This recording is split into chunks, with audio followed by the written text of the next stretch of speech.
What is up, everybody? This is William Tiller, joined by my co-host Patrick Morrison, and tonight we're bringing you live action out of the big show. And in tonight's race, we are running the Memorial 125 at ISS Super Speedway. And we couldn't be more excited to be here tonight, Patrick. And how are you feeling about this awesome Memorial Day weekend?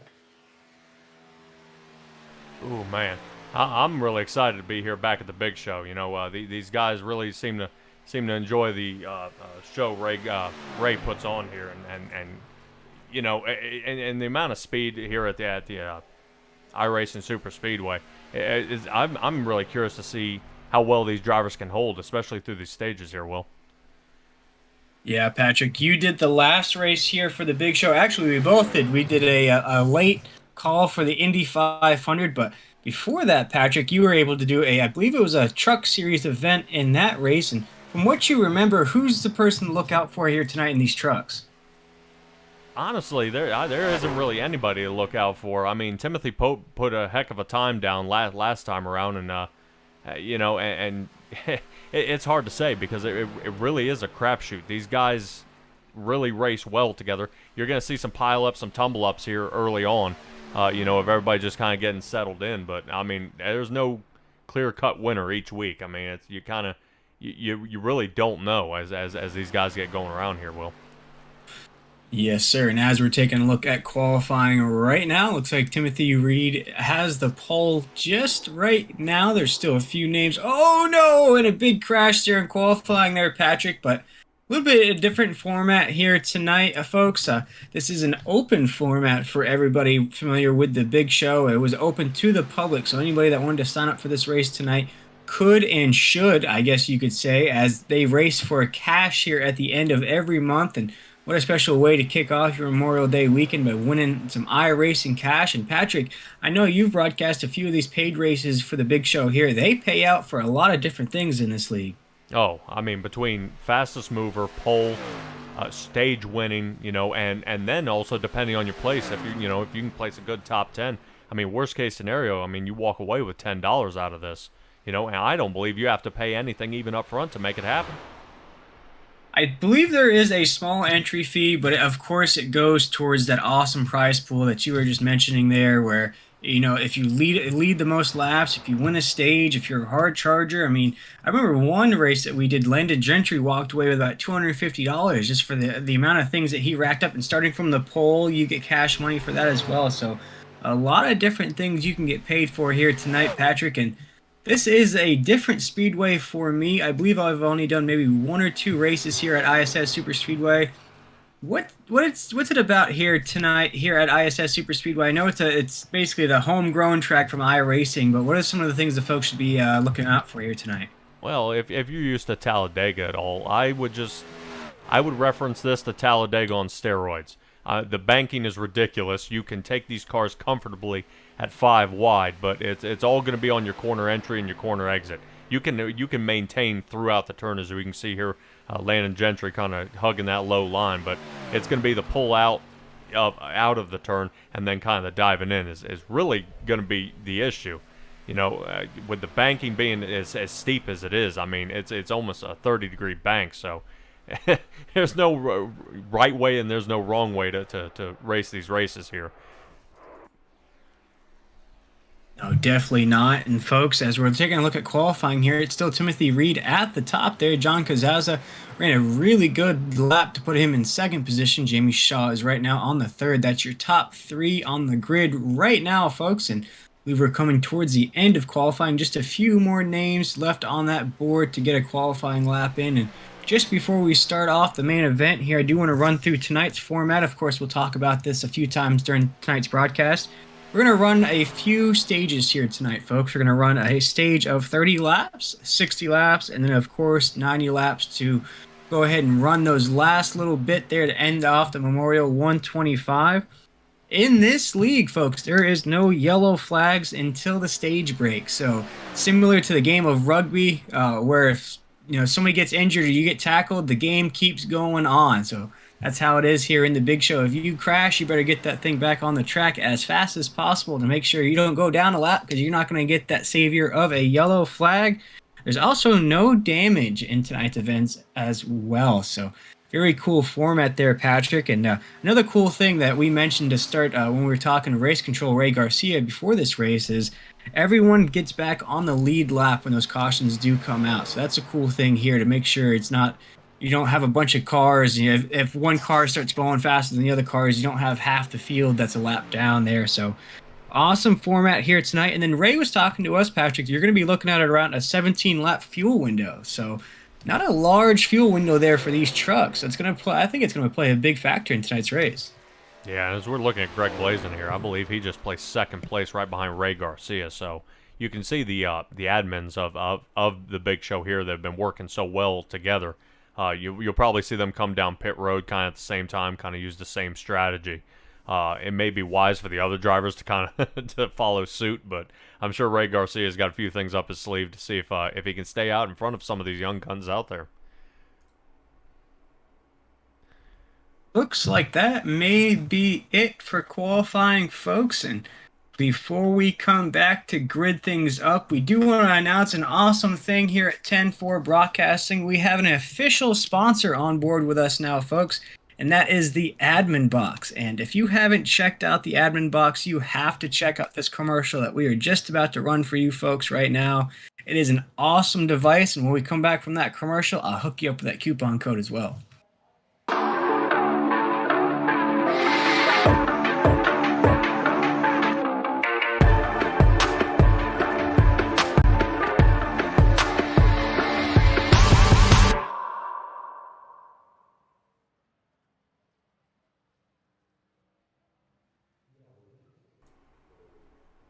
Alrighty, yeah, and the AdminBoxx, man, that is something to have, especially if you're an admin or a league administrator at all. You know, being able to kind of have those quick select keys.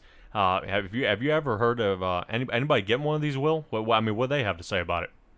Oh, yes, sir. Actually, Evan Burke in the East Coast Modified Tour, he uses one. He says it is a lifesaver. No more having to jump back and forth to throw caution flags, to throw green flags, to add laps, take laps away. It's all just literally plug and play. You put that thing right into your desktop or laptop, however you stream. Plug that thing right in. It's lit up. It's rubberized. It's easy to use there, Patrick. And if you are a league admin or race control, or maybe just run a league of your own, we are going to hook you up with that coupon code here. You use code 10-4-box with 2 X's, and you get that AdminBoxx at $125. So what a big, huge discount on the AdminBoxx. That's, again, 10-4-box with 2 X's on the end. If you want to make sure you order yours today, head over to AdminBoxx with 2x's.com, and that thing is awesome. They have awesome videos on there that tell you all about the device, and like I said, Patrick, it is simple as just plugging it in and rocking and rolling. Yeah, I mean, you talk about sweet. I mean, you're not having to kind of doodle around with a mouse or, you know, kind of open up a bunch of different apps. It's you plug it in the USB and then you make it happen. You can reach over, you know where to click. You know, you can be as league administrator, you can throw out cautions, wave black flags. Because I mean, as a fellow iRacer, I've been black flagged for something I haven't done. So you know, and it kind of makes the race a lot more competitive, and that way it levels the playing field and kind of makes it fun for everybody, especially for the leagues that you're in or the ones you're paying for. Patrick, and as we see the cars getting gridded up here to start things off, looks like we're going to have a field of about 26 drivers here tonight, Patrick. So quite a large field for this big show event here, folks. And right before we go green, as we do like to do here at 10-4 Broadcasting, it is Memorial Day weekend, and as we all are going to have to go out and celebrate here this weekend, you know, we'll cook out, and maybe for those that drink alcohol, we're going to have a couple drinks. We're going to hang out with friends and family. But for a lot of the other population here, this is a Memorial weekend in all the sense, as we're going to remember those fallen heroes that paid the ultimate sacrifice for our freedoms here in the United States. And right before we go green, folks, we'll take a silent lap here at 10-4 Broadcasting to remember those fallen heroes that gave their ultimate sacrifice to us. So once this pace car crosses the line there right before we go green, we'll stay silent right before that green flag drops. But Patrick, I am getting pumped and ready to rock here tonight in the Memorial 125.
Here we go, folks. Let's go green flag racing here at ISS Super Speedway to start off the Memorial 125 here in the big show.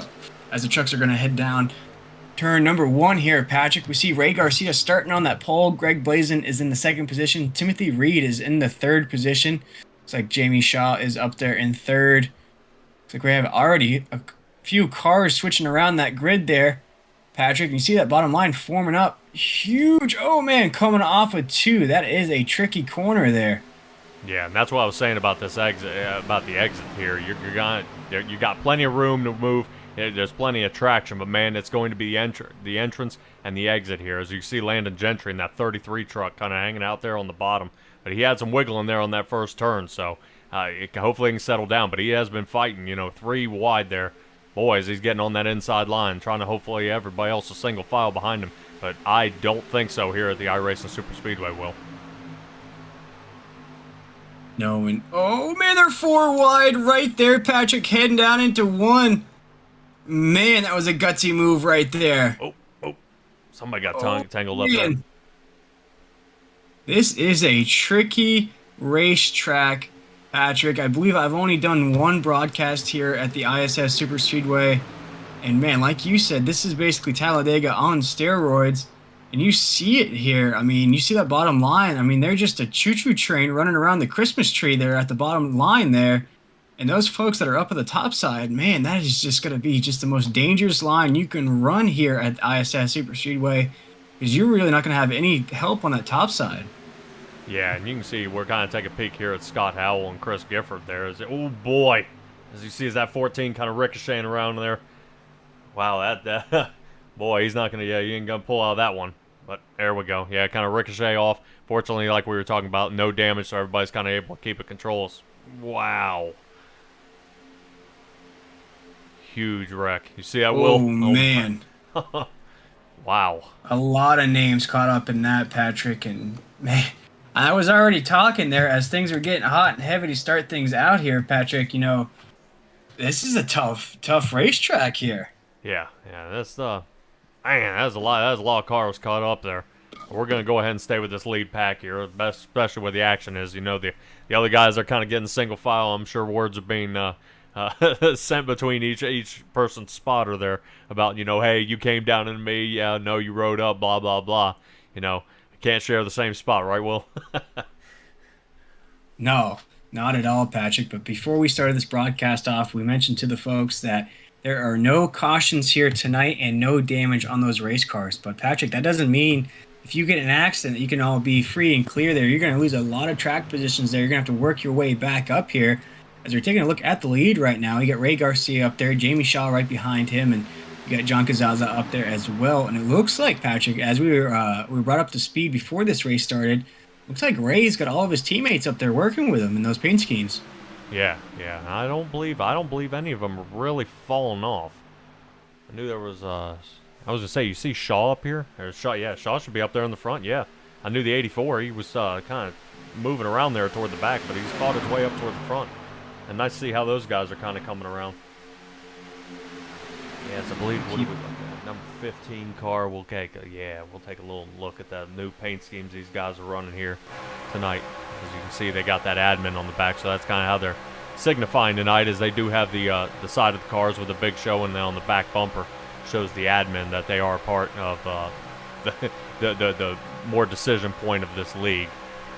So, man, they are the bosses, if you will, to use a Sopranos reference. They're the boss. Yeah, and I don't know about you, but I'm really liking these paint schemes these guys are running out here. They're looking good. It is Memorial Day weekend. It's a weekend, like I said, to remember those fallen soldiers, but it's also the weekend that everybody loves to bring out those fancy, smanchy paint schemes, if you will. We saw it in a few of our other leagues this week. Everybody decides to freshen it up a little bit, get fancy with it, and like you said, Patrick, I'm really loving. I can't entirely see which car that is. Maybe I'll catch it right here because they got white on white on their car there. It looks like one of those rocket pops you used to get out of the ice cream truck there. Can't tell which truck that is. I believe that might be Charles Fletcher there in that red, white, and blue truck. Yeah, the number 1 car. Yeah, that's him. He's got the white on white numbers there, Patrick. Yeah, that definitely doesn't make it easy, especially when you're even looking from the roof. It's a little tough, but that's all right. They probably whipped that paint scheme together pretty quick. At least show support for the Memorial Day celebration. Of our fallen soldiers and what they sacrificed for us. And the least we can do is burn some high octane fuel and lay some expensive rubber on the track. That's right, Patrick. And as we're creeping down into turn 3 right now, Ray Garcia is still our race leader. Jimmy Shaw is in second. Greg Blazin is in third. John Cazaza is in fourth. Charles Fletcher, we just talked about that awesome paint scheme, is in fifth. Landon Gentry is in sixth. Heath Rutherford is in seventh. And Gregory Rix is in the eighth position there, Patrick. And we're watching along here around lap 8 here. We want to thank everybody for tuning in to this Memorial Day 125 here, brought to you by The Big Show and brought to you by our new partner, AdminBoxx, here tonight in The Big Show. And Patrick, as we're taking a look at this race here, it looks like everybody's just content with running that inside lane. You're not seeing a lot of slicing and dicing going up. We do have a high lap count of 125 laps, but you would think with no damage, no yellow flags, that the boys would get a little bit more antsy to try to get around everybody, but you're not really seeing that here tonight. No, not really. I mean, we are on lap 8. Now, I think some of these guys might be kind of waiting their time. Now, at a super speedway like this, you're kind of stuck in the draft. You pull out, you're getting ready to start marching back and kind of rolling back. So, I mean, for Charles Fletcher and John Cazaza there, with them not being kind of part of this, admin kind of mix-up here, as you see, the top 10 is just full of them. These guys are going to link up, and then all of a sudden you're in the back, and then you're praying that you can hold the draft from the guy in the last place, then try to catch back up. But that may or may not work. No, not at all. As we saw a lot of drafting going on in our race last night in the high octane sim series. They utilized the draft a lot in that series, but it looks like tonight, Patrick, as you said, using that draft to get around one another, this pack of cars right here seem to be using the draft to stick together. I mean, you're not really seeing, like I just mentioned, you're not really seeing anybody fall out of line. It's just a lot of bumper to bumper racing so far. Yeah, and actually just trying to keep the cars clean and that sort of deal. You'll see them kind of wiggle up here and there just to make sure you get a little clean air in case you're battling any kind of engine temperature issues. But, I mean, yeah, nothing too crazy. It looks like, Ray Garcia is definitely getting a good push from Jamie Shaw in the rear. Yeah, as you see Jamie Shaw kind of sticking to that aero bubble, and he might try to see if he can push him ahead and see if he can get those two separated, because they obviously run the identical line there. But the key is for Jamie Shaw is once you're in that draft, it's going to loosen the car up, and you're going to be able to steer a lot, and it's going to be throttle control. I mean, if Jamie Shaw holds it to the floor, he's going to pick the butt end of that truck up and start tearing them around. And I don't believe they have I don't believe they have a bump draft rule here, do they? No, sir, they do not. So it is all systems go. I know the last race we did here for the Big Show, obviously they ran Indy cars, so you can't really bump draft in those cars per se. We did see it towards the end there. We saw the driver that was leading. I think it was, I can't remember his name there. Oliveira or something like that was leading the race, and unfortunately got clipped on his tail end and ruined the race for him. He retired at the end of that race, so don't think we'll see him back in the Big Show for a little bit, but just going on what you said there, Patrick, it is early on with no damage, and it is a different format here in the Big Show. Man, we just saw a little squeakiness going on the entry of the corner there. But I would think, you'd want to get your truck at the front of this pack here. We're going to run a stage of 30 laps, running bumper to bumper with the rest of the crew here. Yeah, you're being a good teammate. Yeah, you're working with the rest of the guys, but you kind of want to start to get your truck out in the open air. Yeah, but I mean, like I was saying, open air could be suicide. As you see the 87 car of Gregory Rix here starting to kind of loosen up on him a little bit. I don't know if Craig Cogswell's kind of giving him a little nudge here and there and kind of taking the draft off the rear spoiler. Because what you'll see is the 51 as he kind of slides out a little bit, what it'll do is it'll actually start adding downforce instead of coming off the spoiler and hitting the next truck. The air is now hitting the spoiler and now going back down toward the ground, which will end up giving you more downforce, so you'll be able to plant more power, and then he gets back behind you and picks the butt end of the truck up. So Gregory Rix has really got his hands full here. I mean, it may just seem straight driving here, but it's kind of bobbing the back of his truck up and down, and that's a good way to lose control. So, I mean, we'll kind of keep an eye on them and see if they can hold it together here, as I believe there are few pit windows coming up here in a couple laps. Yes, sir, it is. I believe, speaking with Ray Garcia, the admin here in the big show, he is also I'd say the crew chief or team captain of the admin team there, Patrick. He said their fuel window is going to be on around lap 14 or 15. They do have a 17-lap window on those tanks, so it looks like they're going to try to pit a little bit early there. Don't want to give away too many secrets, but looking at that pack that we have there, Patrick, I was just looking at the grid. It's about an 11-car pack we have up at the top, and then Eaton is the last car in that line there. So Dustin Eaton is in 12th position, but he is 9 seconds away from the leader. So these 11 cars have really just tandem up and gone bumper to bumper, and like I said, it's like a choo-choo train going around the Christmas tree. Yeah, and this should be the second pack, I believe, that, the one of the guys that were getting kind of tied up. But as you can see, it looked like Timothy Pope even got tied up in a little bit of that, unfortunately. But these guys, it's going to be kind of mind your P's and Q's and get to the end of this stage about, where you can get back in contention, because it's going to be tough. But I wonder if any kind of pit strategy would be good. Normally, super speedways aren't real bad about. Oh man. Ooh. Wow. Yeah. It's Dustin. I believe that is Dustin. Yep. Yeah, it goes in and takes a heck of a dive there into the turn. So, yeah, that was a tough one there. I don't know if I'd have jumped that gun that quick.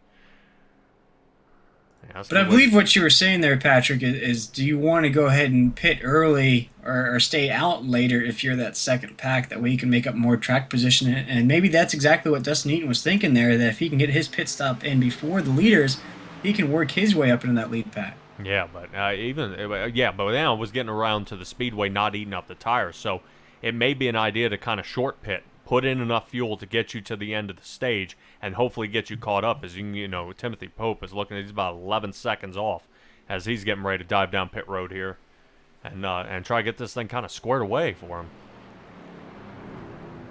As we were watching, folks, we were watching these green flag pit stops, and these green flag pit stops are brought to you by AdminBoxx. That's AdminBoxx with 2 X's on the end. AdminBoxx is a HID device used as race control and for those admins out there to basically control everything without having to go back and forth, Patrick. You can add laps, throw caution flags, add green flags, and Patrick, there's no fancy software involved with the AdminBoxx. You plug that thing right into your computer. It's USB plug and play. You're ready to rock and roll, and it's so much easier than having to go back and forth. If you're a race controller admin in a league, or maybe you just run a league outside of that, and you just do race control, this is the device that you want to go check out at AdminBoxx. That's AdminBoxx with 2x's.com. Use coupon code 104box. On their website, it's AdminBoxx at 2x's.com. That's 104box to get yours today at only $125. So a huge discount on that device. But Patrick, as we're watching these green flag pit stops, we're going to start seeing this field reshuffle just a little bit towards the end of the stage. Yeah, and you kind of see him kind of falling back there, kind of taking a little peek at Landon Gentry here. He's about 5 seconds off Robert Amaral there. So these guys are kind of working their way back up toward the front. I'm not sure. I don't believe the 77 car is pit yet. I think he's out there all by his lonesome. Yes, this if he's looking to lead a lap, awesome. But man, I don't think I'd stay out very long. Yeah, because I mean, you're without the draft, you're without a pit stop, and I would probably pit here pretty soon before he gets left stranded. As I was saying, with Landon Gentry only behind by 5 seconds, he's now only behind by 4 seconds. So it goes to show you how the draft is. But yeah, you see at the bank of that turn right there? Wow. But yeah, trying to pull off that is going to be not very easy. So we'll get back here to Landon Gentry.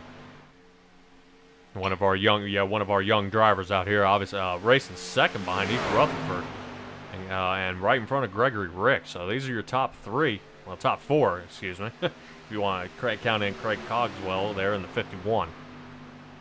And I do like the paint scheme that Landon Gentry is rocking here tonight. I'm always a fan of like the turquoise blue, the ocean blue, if you will. So it's really cool. And he also has the shoes to match there with that paint job. And talking about Landon Gentry, he's one of the youngest drivers here in this field, or youngest driver, if you will. But Folks, that doesn't take away from his skill behind the wheel in the simulator here in iRacing. Almost every broadcast that I do, he's either up competing for the win or he finishes top 5. And I just mentioned when we were talking about the cash money you can win in these events, there was one race that I called. He won over $250 in that race, Patrick. And I think he just checked all the boxes. He started on the pole. He led the most laps. He was the hard charger because he went all the way back to the back of the pack and charged his way back up. Led the most laps. I mean, all of the things that you got to do in a race, he did it that race. And man, to be only 14 or 15 years old and to win $250 playing iRacing, man, that's a good life right there. Oh yeah, yeah, and you can't ask for much more on it, you know, especially with the opportunity to race on iRacing. I know I'm a little older, you know, than Landon Gentry is, probably double his age, you know, and the opportunity to be able to come and race iRacing has got to be a great feeling, because you know you're racing other guys, you know, sometimes 40s, 50s, and you're keeping up with them, if not schooling them at this point. So yeah, hats off to Landon Gentry being able to, you know, rock around the track here and actually become an admin of a league is a real step up too. Yeah, Patrick, you know, they take things very seriously here in the Big Show. I would say they run it at least, from what I can keep up with, 2 or 3 races a week that aren't paid races. They always do one big race at the end of the month for a paid race, but other than actual racing, Patrick, they do so much practice, so much track time, so much chassis adjustment. So a lot of things go into week in and week out, month in and month out here in the Big Show. And these drivers really commit to this league, and it's almost a team effort. You might be on different teams per se, but it's a team effort, making sure that these cars are running the way they should and everybody races the races that they should be racing. Yeah, but you do want to keep in mind, a good way that you say that these guys are getting so much track time is everybody out there who's watching the 10-4 broadcast, and don't forget to hit the subscribe button, you know, like us on Facebook and everything, because if you like the Big Show, you can even roll back and see some of our previous broadcasts, where I believe it was last Saturday that the Big Show ran Indy cars, you know, and Landon Gentry was having a heck of a time out there, in, you know, in open-wheeled cars. You know, he was able to make a decision and get Ray Garcia to consider running Indies, and man, everybody enjoyed that one, and that was a slugfest there at the Indy 500 race. So you know, yeah, it's something. But yeah, I hit that like or subscribe button, everybody. We'd like to see you. Yeah, Patrick, and in that race with the formats here in the Big Show, that was a wild one for sure, and it was cool to see at the end of the race there. We had a little conundrum between the leaders, and Ray Garcia, the admin here, thought it was in good sportsmanship to throw that yellow flag, let the leader get back up there, because it's just an unfortunate event. So you're going to see some really cool rules, some really cool formats here in the Big Show. If you were interested in joining the Big Show, you can find them on Facebook at the Big Show on Facebook there. Check them out. Like I said, they run at least 2 or 3 races a week. They do a lot of practicing as well, a lot of track time there. They also do these big money races at the end of each month. So if you want to go check them out, the big boss that you want to talk to is Ray Garcia. So if you are interested, maybe even sponsoring some of these races or sponsoring a stage break, you'd be interested in that as well. Go hit them up on Facebook and search out Ray Garcia on there. Speaking of Ray Garcia, he has worked his way back up into the top 5 there, Patrick. It had been a minute since I saw his name on the board. Here we go. We're back to pack racing here, but this pack is about half the size as it was just a few minutes ago. Yeah, and I'd be curious to talk to Ray Garcia maybe at the stage break. He had been leading the entire race so far until pit stop, and he's 7 seconds off, even though he's there in 5th place. So that's kind of a bummer. I don't know if he got kind of tangled up there in the back or what happened, but he does have a couple of his crewmates behind him, Greg Blazin and Jeremy Shaw behind him. But you know, I don't know. I don't know what happened. I'm wondering if Landon Gentry, you know, and those guys short pit, like I was saying, you know, don't take tires and just take fuel to get to the end, and that's going to go ahead and push them out front. Yeah, and I'm sure there's a lot of talk over comms there of figuring out the strategy to catch that front pack there. And folks, we are creeping up with about 7 laps to go here in the first stage, so it could just be about working your way back up there, maybe realizing that this stage might not be yours, as Heath Rutherford still leading the way there. Landon Gentry is in 2nd position. Gregory Rix is in 3rd. Craig Cogswell is in 4th, and as you see, Ray Garcia right now is a part of this second pack in the 5th position. So, as you just mentioned, Patrick, they're going to have to try to work their way up there because they are quite a distance away from that lead pack. Yeah, that they are, and I'm very curious as to why. You know, I'm wondering if they're kind of taking tires now, and they may skip it in a different stage. But we'll take a poke at him during stage break and see how he's going. But the fastest mover on the track right now with the fastest time is Timothy Pope, with laying that 41.8. So you know, good to see. He is on the move. He's moving, but even there in 10th position, he's 20 seconds off the lead, and we're looking at about another 14 or just under 13 and a half seconds before we can catch 9th. So, you know, but you do see these guys kind of lining up single file and trying to get moving here. Man, look at that 14 car. Look how close he's getting. Of Dustin Eaton. Yeah. But this is not going to bode well if you want to catch up to... This is about the 3rd pack of cars, ladies and gentlemen. We have another set of cars that are in front of this, led by Ray Garcia. This is the next pack of cars, the 3rd pack of cars, which is going to start, as you mentioned, with Timothy Pope right there. But if Timothy Pope's running those type of lap times, Patrick, I don't think they're going to have any difficulty catching that second pack. I agree, yeah. They won't have any problem catching the second pack, but like we were talking, I think we only got about 4 laps and we're at the end of the first stage, so it'll be nice to kind of get everybody clamped back up, because you see the 52 and the 77 car, they're actually a lap down. So they're a little farther behind, so they'll be able to get back on the lead lap, and you know, maybe get out of that scuffle that they had before, and be able to get a hard charge and move their way up front. Yeah, Patrick, still a long way to go here, folks. We got 5 laps to go here in stage number 1 here in the Memorial 125, but we'll be right back. We're going to hear from our new proud partner here at the 10-4 broadcast, and we'll be right back to give you the closing laps here in stage number 1.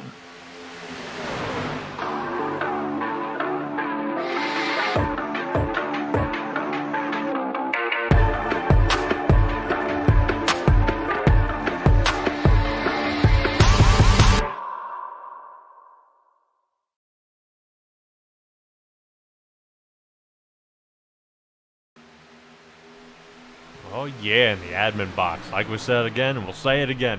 What a heck of a thing to have, especially when you're the leader of a league or things like that. Being able to hit that quick button USB connection, and we even offer you a coupon since you're watching the broadcast. Go ahead and hit it with it, Will. Oh, yes, sir. If you want to head over to AdminBoxx with 2x's.com, use coupon code 10-4-box with 2 X's on the end there to get your AdminBoxx at only $125 today. And folks, it is worth the money. If you are a race control or an admin of a league, this thing is similar to a stream deck for YouTube streaming, where it's all built into one device. It's lit up, it's rubberized, it has a stand on it, USB plug and play, no fancy software required. You plug that baby in and you are rocking and rolling, no having to bounce back and forth. Shoot, you could even race in a race and still be race control at the same time, because all you need to do is have iRacing going on and you can use your AdminBoxx at the same time. So definitely go check them out at AdminBoxx. It's 2 X's on the end.com to order yours today, folks. And I believe we got 2 laps to go here in stage number 1 of the Memorial 125 in the big show. Yeah, no, great running up here, as it looks like. I believe the first and second pack might have caught each other here. Kind of squish everybody together up here in the front. And you see Landon Gentry right there on the inside heading down into 1. Got a lot of competition up there with him. Gregory Rix is up there as well. You see people going to the high side to try to work that high side just a little bit, but it doesn't look like that's going to work out too well, as it looks like Heath Rutherford is going to come out of that high side in the 3rd position. Is going to try to bounce his way around Gregory Rix. There's not going to work there, as Gregory Rix is going to throw that block. Landon Gentry is going to lead them down into 3, around 4 right now, folks. Ahead, lead Gregory Rix down into the corner. Around 3 right now. Gregory Rix is in the 2nd position. Looks like Landon Gentry is going to try to cruise to the stage victory here. Going to cross this line with 1 lap to go here in stage number 1. Wow, what a first stage that was. I mean, we did have that one pile up followed by the second one. So you kind of saw a little bit of a slip up, but hey, Landon Gentry goes in and pulls out that stage win, followed up by Gregory Rix and Heath Rutherford in the first, second, and third position there. So, yeah, great running by these top guys. Ray Garcia may have to kind of talk to Landon and ask him, what he did to get his butt all the way up front and kind of left the pack. So, oh boy, so kind of see everybody checking up there. And we were talking throughout the beginning of this broadcast here, Patrick, Landon is definitely the name to watch out for. I spoke about how he basically took home a bag of money in the last paid race that I was able to broadcast, and I'm sure he ran really well in y'all's race that you did here in these trucks, and then in the Indy cars, that was actually his idea. I believe he finished in the top 5 in those, so a kid that could really race anything almost reminds me of a Kyle Larson. Man, I don't know about Kyle Larson. Kyle Larson's one of those guys. He likes scrubbing that outside wall. I'm thinking more like how about William Byron? I like him. Okay, I like that. Actually has an iRacing background, so that actually fits better with that as well. There you go. And we'll see if we can't bring Landon Gentry down into the broadcasting booth, or up into the booth here, if you will, for a quick chat, as he is our stage number 1 victor. And I'll bring him in just a minute for y'all, because he is also an admin here at the big show. Hey, Landon, this is Patrick and Will up here in the 10-4 broadcasting booth. You got a copy?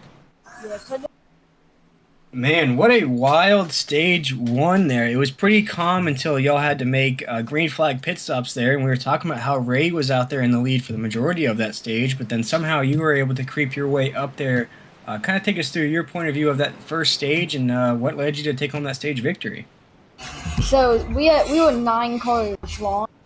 So Ray said we should pay a lap later so we don't wreck, because so much cars going at the same time. So me, Heath, and Hanson Rick came in a lap later, and we ended up ahead of them somehow. And we came out by 7 seconds and just pushed each other the whole way. Speaking with Landon Gentry here, the winner of stage number 1 of the Memorial Day 125 here in the big show. And Landon, we were just speaking about, your age definitely doesn't play a factor at all in your driver's skill. I think the last paid race that I was able to broadcast, you won some money there. You did pretty well in the Indy cars last weekend, and the last time we ran these trucks, you did pretty well in those as well. What do you think it is that makes you so good at racing these in these leagues, or in this league in particular? And what do you think it's going to be for you to take home the victory here tonight? I think just so much practice, and we've just done this track the whole month, and I think that's really gonna help me get this victory tonight. Yeah, man, we'll keep an eye out for you there. And as we're going to creep up to that second stage at lap 60, what do you think is going to be the biggest contributor and who's going to win this race here tonight? We're kind of keeping an eye on that fuel window, but also that tire wear as well. What do you think is going to play the biggest role? I think you definitely have to take tires at least once this race, because they really help you on restarts, especially later on. Because you can't get as good as a restart because you're spinning your tires if you have bad tires. This is true.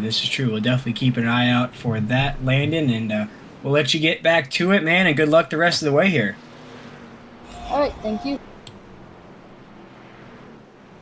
That was Landon Gentry there, Patrick, and man, we'll see if he can come home with the race victory here tonight, as we have some people invading our stream on YouTube. Get that fixed for the folks at home there, and Patrick, what a skillful driver he is, and we'll keep an eye out for him the rest of the way here. Yeah, who I'd like to keep an eye out for is Timothy Pope. I think if he can stay out of trouble, I think we should see him here in the top 5, at least for the second stage here. I think he kind of got dealt a losing hand, and when he got caught up in that wreck, but I think he's got a lot more to prove here, Will. As you can see, he still has the fastest lap on the track at a 45.871. So everyone knows he's fast. He knows he's fast, and I need him to prove it at this point. So Timothy Pope is going to be the guy I look out for on this stage too. Yeah, definitely Timothy Pope. And another name I want to keep an eye out for is Rix as well. Rix ran really well in those Indy cars that we broadcast just a week ago, and he's doing pretty good here tonight. He's up to that second position there, right behind Landon. So that's my, I don't want to say race pick, if you will. I don't want to jinx anybody there, but Definitely name to keep an eye out for. You see how I worded that, Patrick? Yeah, yeah. Rather than calling him a winner and then passing on the curse yet another week in a row. Right, right. And he's actually a younger driver himself here. Just looking at his bio here, he races out of Tampa, Florida. So a Florida boy like me down here. But he's only 17 years old. So another young wave of drivers just showing out here on the simulator. Yeah, yeah. It's nice seeing these guys being able to kind of make a run here, Will. Especially the big show, and we appreciate everybody coming and seeing us here at the 10-4 broadcast. And make sure to like, subscribe, and don't forget to chat. We are watching the chat. Unfortunately, we got somebody raiding it right now, but but go ahead, tell us who you think who you'd like to see win, who you calling, and shout out for your favorite driver. I know we got some Landon fans out there normally, and waiting to find where they are. We are definitely watching the chat there, Patrick. We're making sure that those spam bots stay out of the chat. But as Patrick said, we do invite you to hop up in the chat and shout out your favorite drivers, who your race pick of tonight's going to be, and who you think's going to come home with this victory here tonight. Because really, in that first stage there, Patrick, we thought Ray Garcia was going to be able to come home with a stage victory, but then those pit stops came into play there, and Landon was able to scoot his way out front there, and then you saw 3 different packs of cars. So a lot of different contributing factors here in this race here tonight. Yeah, a lot. I don't know. I'm interested to see. I mean, everybody kind of held together there pretty well. Just kind of a little mishap there right at the beginning, But I think I'd like to see everybody kind of straighten up here. I mean, this track is capable of almost 5 to 6 cars wide. Whether I think that's a wise decision, no. But I would like to see 3 wide racing here. For about 4 rows back, if you ask me. Yeah, Patrick, definitely keep an eye out for that, for sure. As you see the pace car just pulling off the track here, ladies and gentlemen, we're about to go green flag racing once again here in the Memorial Day 125 here live from the big show. There we go. Landon Gentry goes in and gets that lead. Wow, big jump. Big jump from Ray Garcia. Look at that. Now they are side by side. They're heading down into 1. Landon Gentry and Ray Garcia are going to go side by side around number 2 as well. They're still racing those trucks hard, as you see Craig Cogswell as well up there, trying to push Landon Gentry up into the lead there. And you see Ray's got a lot of movement on his bumper. Man, they're getting a little bit more testy on the wheel, if you will, Patrick, heading down the backstretch. Yeah, this is going to be all about communication at this point. The truck can do it. The track can handle it. It's going to be the job of the spotter. And right now, to me, my worst nightmare right now would be running the spotter's position, because I don't know how to explain. You got somebody left, got somebody right. The guy's pushing you from the rear, and you're trying to get in front. So this is difficult here. I'm interested to see how far these guys can go. I mean, it is good seeing that we are still double wide. We're not single file like we were in the first stage, but that is how the big one happened last time. So we're kind of keep an eye out for this here, Will, because I hope we don't have a lot of guys getting spun up here, as we look like, I believe Pope is going ahead and moved his way up to the 9th position as you see him spinning out there. Oh man, yeah, it looks like about three drivers got taken out on that one. Yeah, just as you were saying there, cars spinning out, and they were spinning out on the backstretch here, folks. But if you were tuning in late to this broadcast, there are no caution flags during this race until the stage breaks. So you won't see another caution flag for another 24 laps, folks. So keep that in mind as you are watching tonight's action here. And there is no damage on these race cars as well. So even though you might see your favorite driver caught up in an unfortunate incident, they are not out of the race contention here tonight. They can definitely work their way back up into the lead position. And Patrick, I wanted to ask you, as we've been watching here on lap 37 here in the Memorial Day 125 here in the big show, it seems like when you come out of turn number 2, there's a huge dip in the track there. Can you use that to your advantage, or does that sort of slow the race car down when you come out of that corner? You have to be ready for it. And, when you start hitting that dip, the nose end goes down, the rear end goes down, and then it'll pick the front end back up. And you have to be ready for it. You can't let it jump up and surprise you, because it'll start moving the truck around, and that's not what people want. If you can kind of stay uniform, kind of everybody move along here and stay in one position. I mean, of course you want to move up, but you know, it's you don't want to do something somebody else doesn't expect, or otherwise that's how you're gonna get tangled up in another wreck. Yeah, we're seeing it here, Patrick. We saw a few cars coming off that corner getting really loose, and those were the majority of the incidences that have happened, folks, is on that backstretch. And maybe we can take an onboard ride in one of these trucks on these corners here to take a look at what Patrick is exactly explaining there, folks, as we'll take a ride on board. I believe maybe we'll take a ride on board. Yep, right there. I believe this is either Ray Garcia or John Cazaza right there. Yeah. We're riding on board with Charles Fletcher here, so you can kind of see, I'm kind of giving a rotation of the banking we're talking about. I mean, you see how much, how crazy that is? I mean, yeah, just so they can handle the speed they'll plant. But you see that bump right there? Yeah. So you can see how it loosens up a little bit as Landon Gentry kind of rolls his way to the outside. Yeah, Landon Gentry is getting left out on Revis Island out there all by himself. He's going to lose a lot of positions on the track there, Patrick. So maybe he just got a little loose on the track, but that is weird to see him fading way back. He's fading back to the tail end of this pack now. Yeah, I'm wondering if he's doing it for fuel savings at this point. You are out there leading, and you do have the fresh air, but you don't have any help other than the guy behind you. But, you know, if he can just sneak up, he'll be able to get back in that draft bubble, and he'll kind of be able to kind of cruise behind everybody else. But he's got to be careful hitting that yellow line on these turns, because they'll start loosening that truck up and it'll start wiggling on you, and that's not what you want. Because every little move, other than what you're planning, is just taking more time off that clock. Yeah, he's trying to figure out some sort of scheme here, as we saw almost the same strategy out of Ray Garcia. Whether it was right there, man, that is a wild dip going down into 3. It looks like some of the drivers aren't ready for that, the way they're getting loose there on that corner. Man, yeah, and look at that. We're going about 3 wide there, I believe, with the 14 car of Dustin Eaton kind of shooting up in the center of that sandwich there. So, gutsy move, but hey, it's paid off, and it looks like, I believe, Dustin Eaton has moved his way into the 7th position. So, yeah, great move. As you can see, it looks like Landon Gentry also going ahead and taking a 3 wide there, moving back to the outside, but he did pick up 2 positions on the move, so... Yeah, the track can handle it, and these guys can drive, but this this ain't easy. As it looks like, who is it? Matt Cook is also caught up in the middle of a 3 wide position here too. It looks like Charles Fletcher has found his way up in the lead there, folks. He's got Ray Garcia right on his back bumper, and it seems like that preferred line so far here in tonight's event is that bottom lane. And a lot of drivers are trying that top side, going really high. They're trying that middle lane just a little bit.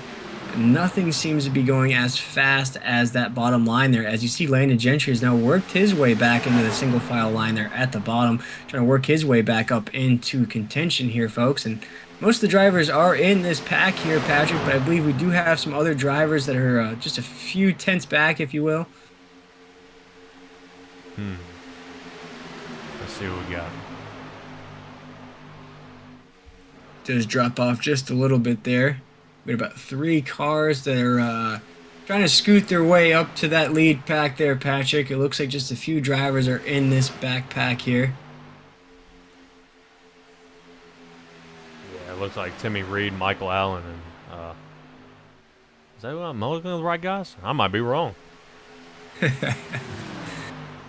These drivers are about, I think, looking around 15, 16, 17th position there, Patrick. So definitely a long way to go to catch that lead pack here. And as you see, a lot of the drivers, this is a different format here tonight. It was open to the public. So you'll see a lot of teamwork going on between those big show drivers. But then for the drivers that are new here tonight, that's an awesome paint scheme with that 3 truck right there.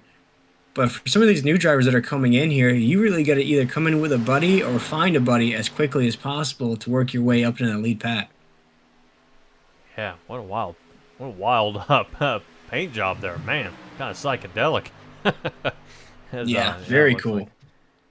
Yeah, kind of crazy. But yeah, these guys are kind of hanging off the back end there. They're about 28 seconds behind, so they must have gotten tied up in the deal. But that's a beautiful thing about the big show, is these guys will be able to kind of fight their way back up toward the front and get another shot. And it's kind of the last clutch of when we go after lap 92, 125. That's going to be the shootout where everything's on the table and things really matter, and it's going to happen. So Yeah, I mean, there's still plenty of racing. To me, I would almost use this as a setup. This is how you get a feel out for the drivers. This is how how you get a feel for the track. If you haven't gotten enough practice time, if the track temp has changed, and then make your adjustments there as you got to move up your way toward the front. And talking about making adjustments, Patrick, you know how we talked about how Dustin Eaton made that pit road stop earlier than everybody? Well, look at him now. He is now leading the race here at the Memorial Day 125 here in the Big Show. He's leading Timothy Pope, who just laid down the fastest lap on the racetrack. So Dustin's really got his hands full up there in the lead, but hey, good on him for working his way up there, Patrick. Yeah, doing a great job, and you kind of see everybody's kind of single file again here. So I would probably guess that the admin team is probably pit already. These guys are already went in probably at 14, 15, and they're going to go ahead and try to give this another stir at it. But as I say that, I believe Ray Garcia is still sitting in the 4th position back there, isn't he? Yeah, Ray's trying to fight his way up there. You know, we've seen Charles Fletcher in the lead so far. We've seen Timothy Pope up there for just a little bit. Of course, we saw Ray Garcia lead in just a few laps as well. So really a lot of lead changes so far, folks. We're already on lap 46. So this race, I believe, is going to come down to the last few laps here in the Big Show.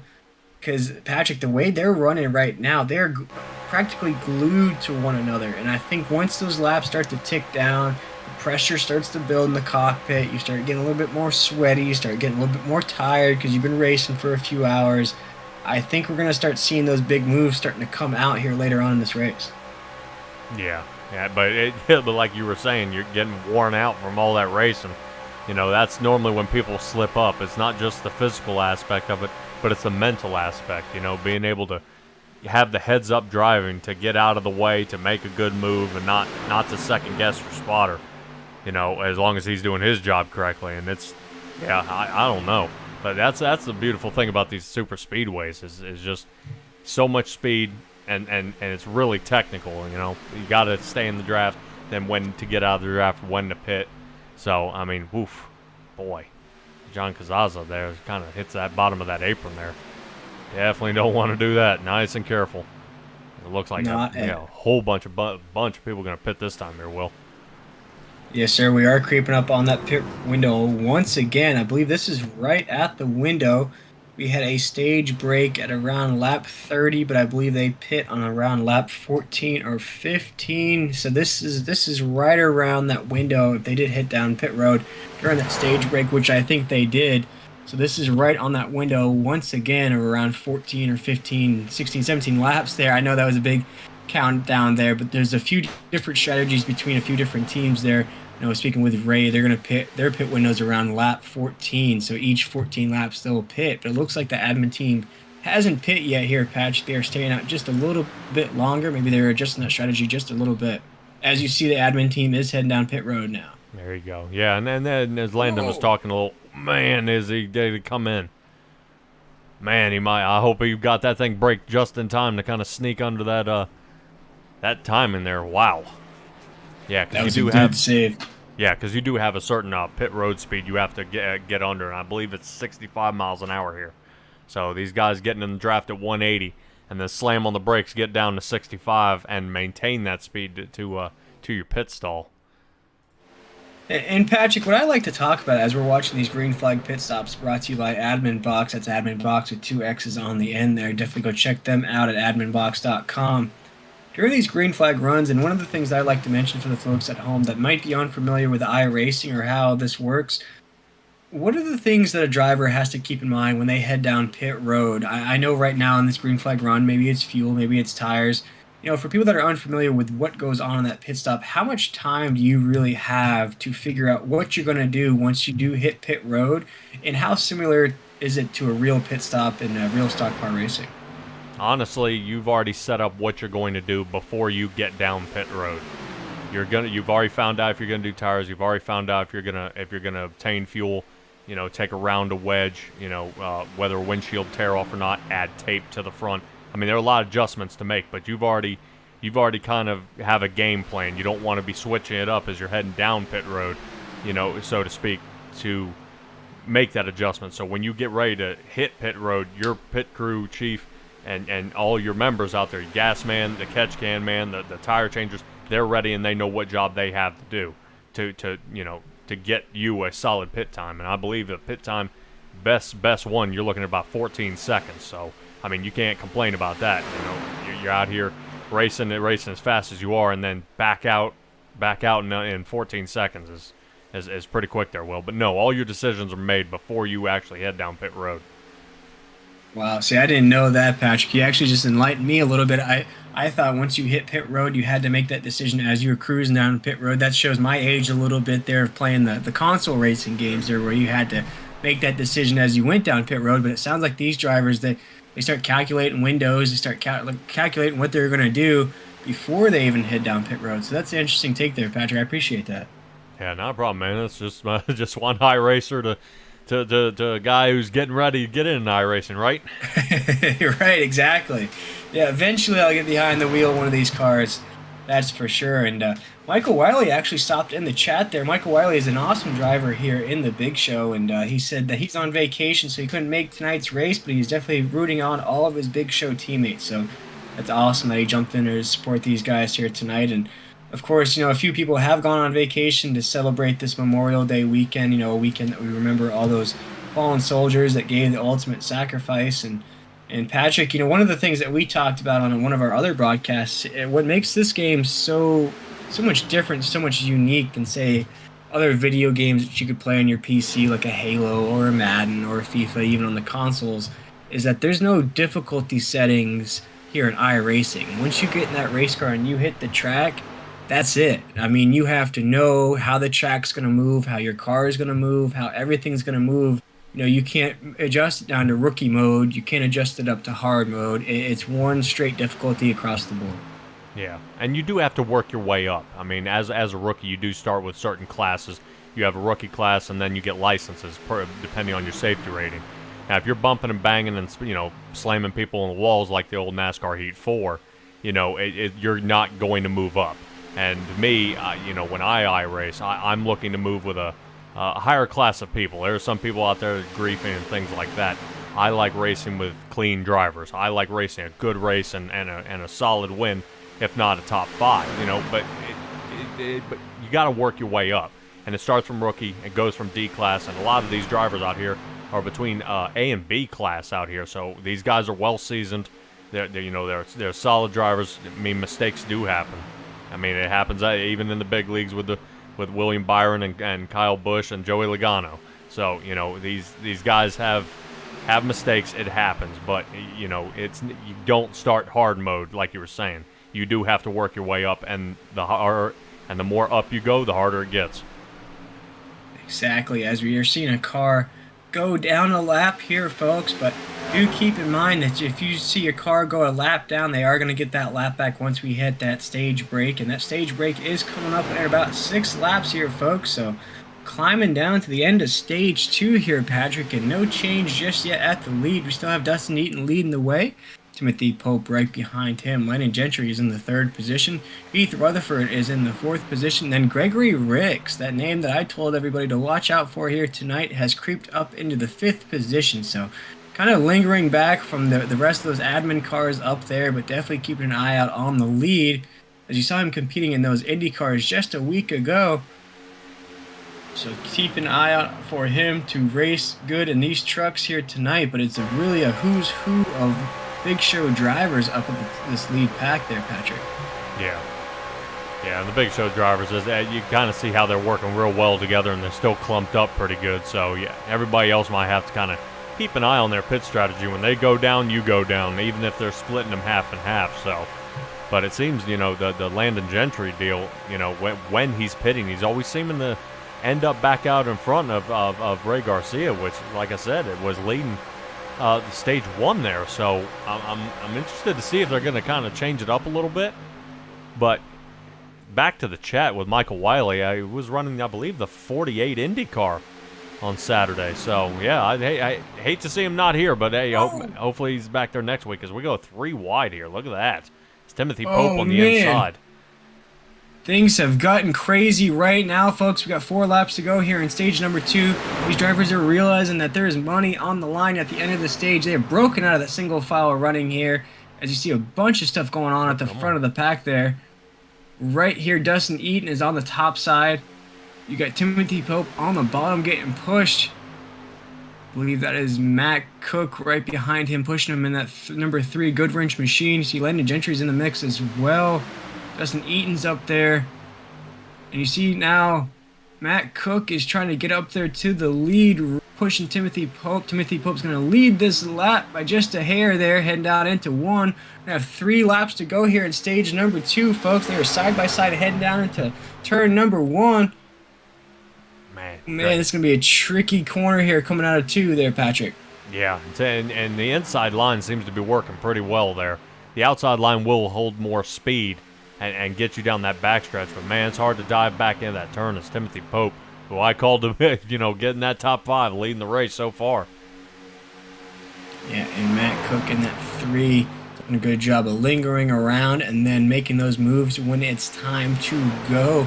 You see him pushing Timothy Pope right now, folks. We're going to creep up to that start-finish line here. We're going to have 2 laps to go here in stage number 2. And all those folks that have tuned in late to the broadcast, there is money on the line here tonight. And there are many different ways you can win money in tonight's event, one of which is picking up a stage victory. So I think that's why the action just tuned up, went from about 2 or 3 volume level to about 10 in just a second there. It's almost like when your favorite song comes on in the car, Patrick, you turn that volume way up as things have gotten a lot more intense here to close out stage number 2. Yeah, that's nice to see. I mean, look at this. I mean, we are double wide here to end the stage. I mean, we were kind of separated, everybody single file. One pack caught the other, and now one's trying to capitalize. I mean, this is amazing. I love this kind of racing. I mean, because right now this is about to be a nail biter, as I believe Landon Gentry is about to get pinched in the sandwich there. Will. He is in that danger zone lane, Patrick, and the danger zone, as I like to see, as you've tuned into some of these 10-4 broadcasting in the past, that danger zone lane that I like to explain is because nothing ever good happens in the danger zone.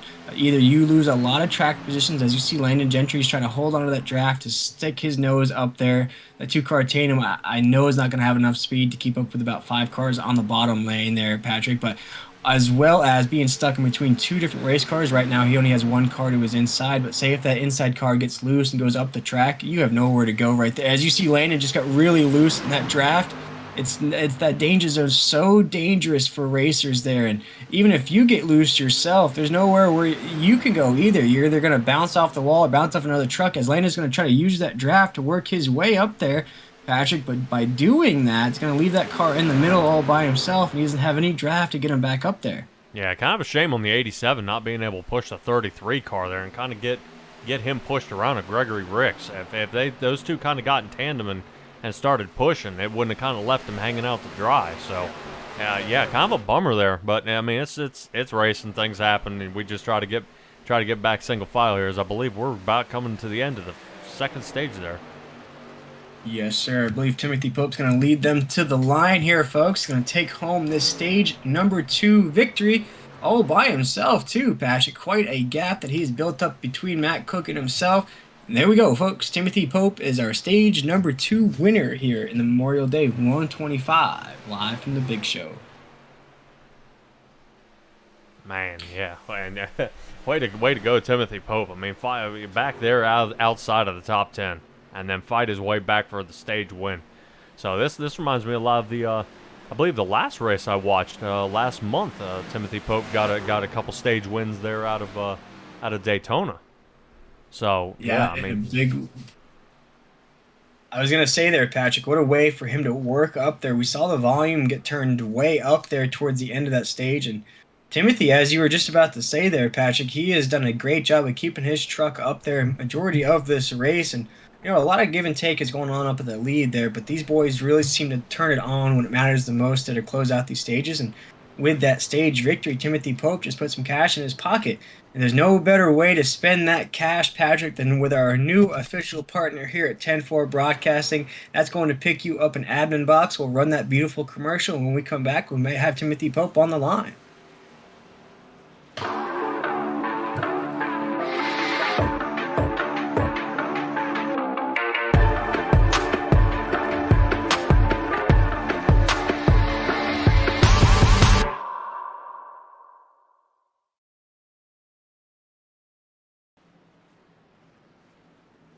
And we are back, ladies and gentlemen, here at the Memorial Day 125. And at the end of stage number 2, Timothy Pope picked up that huge stage victory there. And Timothy Pope is not available for the radio there. Must be strategizing on what he's going to do next here in tonight's race. And one of the drivers I just wanted to bring in briefly is Gregory Rix. And Gregory Rix ran that stage really well. He ran the IndyCars really well last week. So I wanted to bring him in for a quick interview here to see what he thinks about tonight's race. And Gregory, this is Patrick and Will up here in the 10-4 broadcast with you. To copy?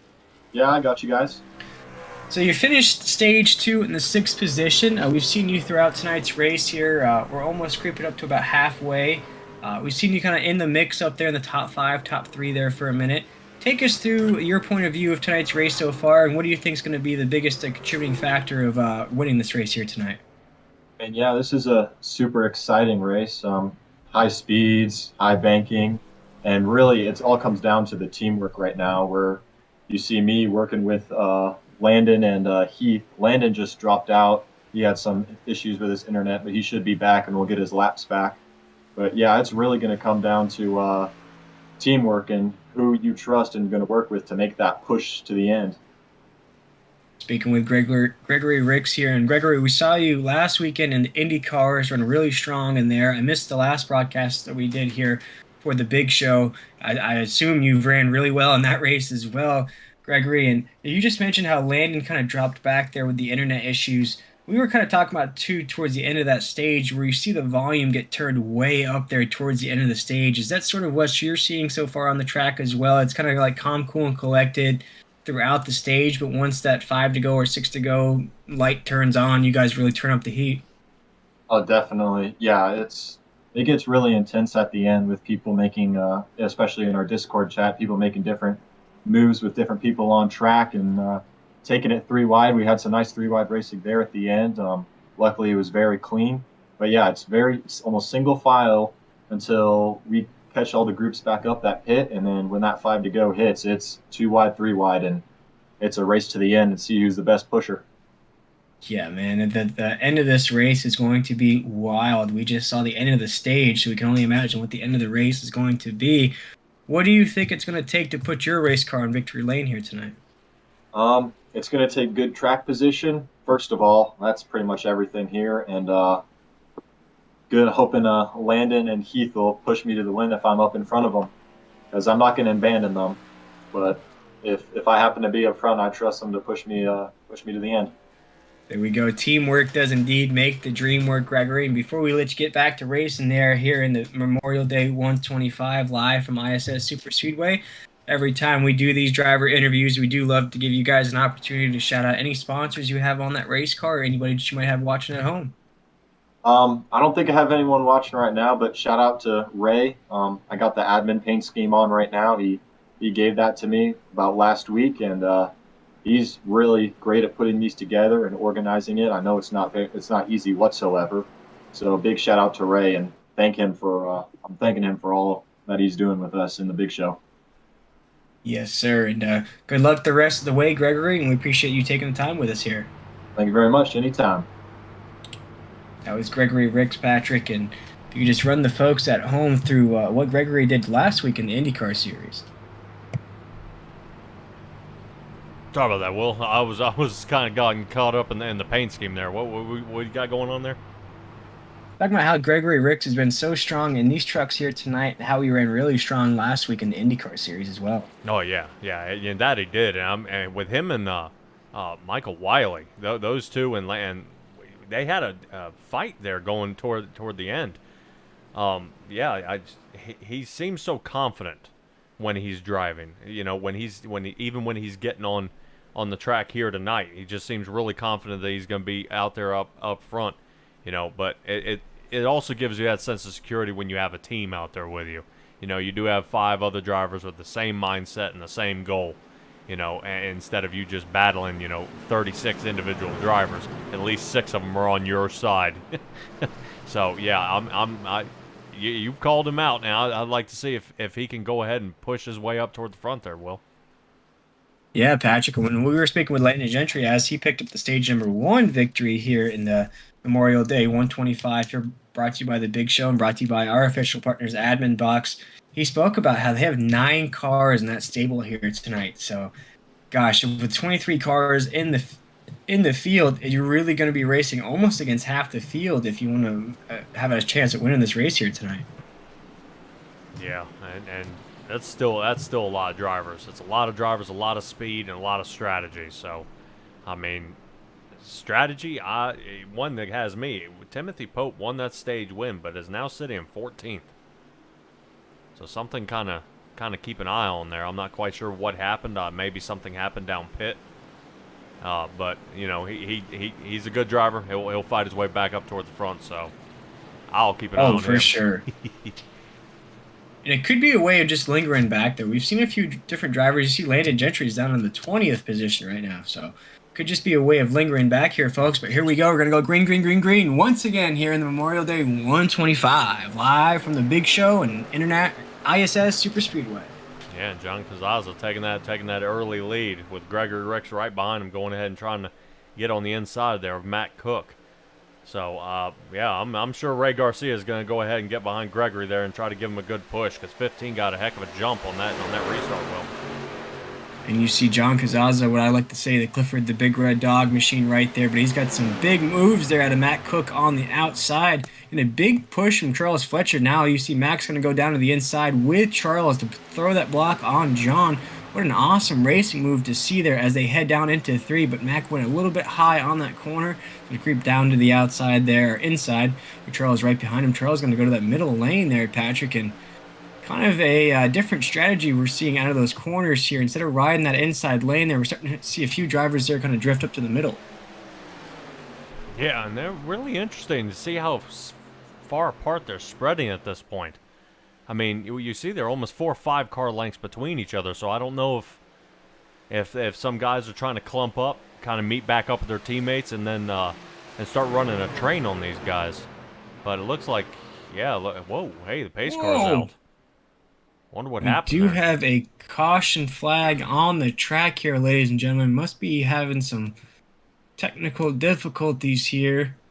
We'll bring up race control in just a second to make sure to get clarification of why that caution flag was thrown. As Patrick mentioned, things were getting a little bit more fanned out there. So go ahead and see if we can't make contact with race control. We'll get that explanation for you folks in just a second.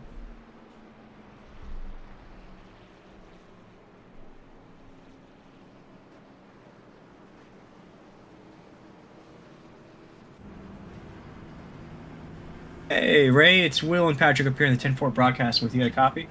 What's up, Will? We saw a caution flag come out there. Was there something going on the track, or was it just a competition caution? Well, on that restart, somebody missed a shift and caused an accident. So I mentioned to Patrick earlier that if there was some foul up on the start, we would throw a yellow and go 1 lap yellow. We're going to go green next time. But one of the guys missed a shift, and it caused a pileup, so... Oh, wow. Okay. Awesome. Yeah, that might have been a pileup we missed there. Sorry about that. Yeah. The 84. Somebody in front of the 84 missed a shift. 84 ran into the back of him and just started turning people. So we yellowed it up, and we're going green next time around. Gotcha. Alrighty, Ray. We appreciate that. This is Ray Garcia, Race Control, and the admin here in the Big Show, and we appreciate that explanation. And, of course, that does cause a caution if you spin the tires and miss a gear. That's for sure. Right. So far, been a pretty good race. A lot of strategy involved. We have our team trucks are battling against each other for pit road. Looks like our second team, Landon and Heath and Hanson Rix, are coming out the better of the pit strategies. They're coming out in the lead. We're able to run them down, but we haven't been able to pass them. You know, we're going in from the lead, but coming out behind them. So we're going to change it up. My first team's going to change it up. So we'll see what happens in this stage. Alrighty, Ray. Well, we appreciate it. We can't wait to see what happens there and seeing if one of your admin racing cars can win this race here tonight. We appreciate you taking the time with us. Right on. We'll see you at the finish line. Yes, sir. That was Ray Garcia, the admin, and also race control here tonight in the Memorial Day 125 here. And if you want more information about the Big Show, you can definitely go check them out on Facebook at the Big Show. On Facebook, they are an awesome group on there, as we talked about during this broadcast here. They do a lot of racing, a lot of practice, a lot of teamwork as well, as you've seen on the track here tonight. So keep an eye out for that here tonight, Patrick. And I think speaking with Landon Gentry, there is about 9 cars in that stable here. Yeah, and I'm going ahead and showing a replay of 84 kind of getting into that 25 car there. Yikes. Yeah, not good on that one. So, okay, yeah, just quick roll there. Try to take a, see where we're at, see what happened there.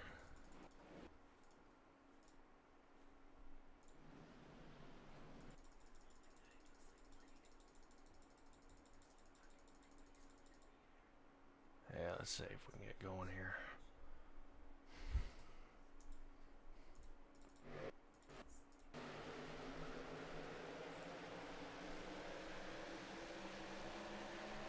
Alright, yeah, I believe we're back live there, Will.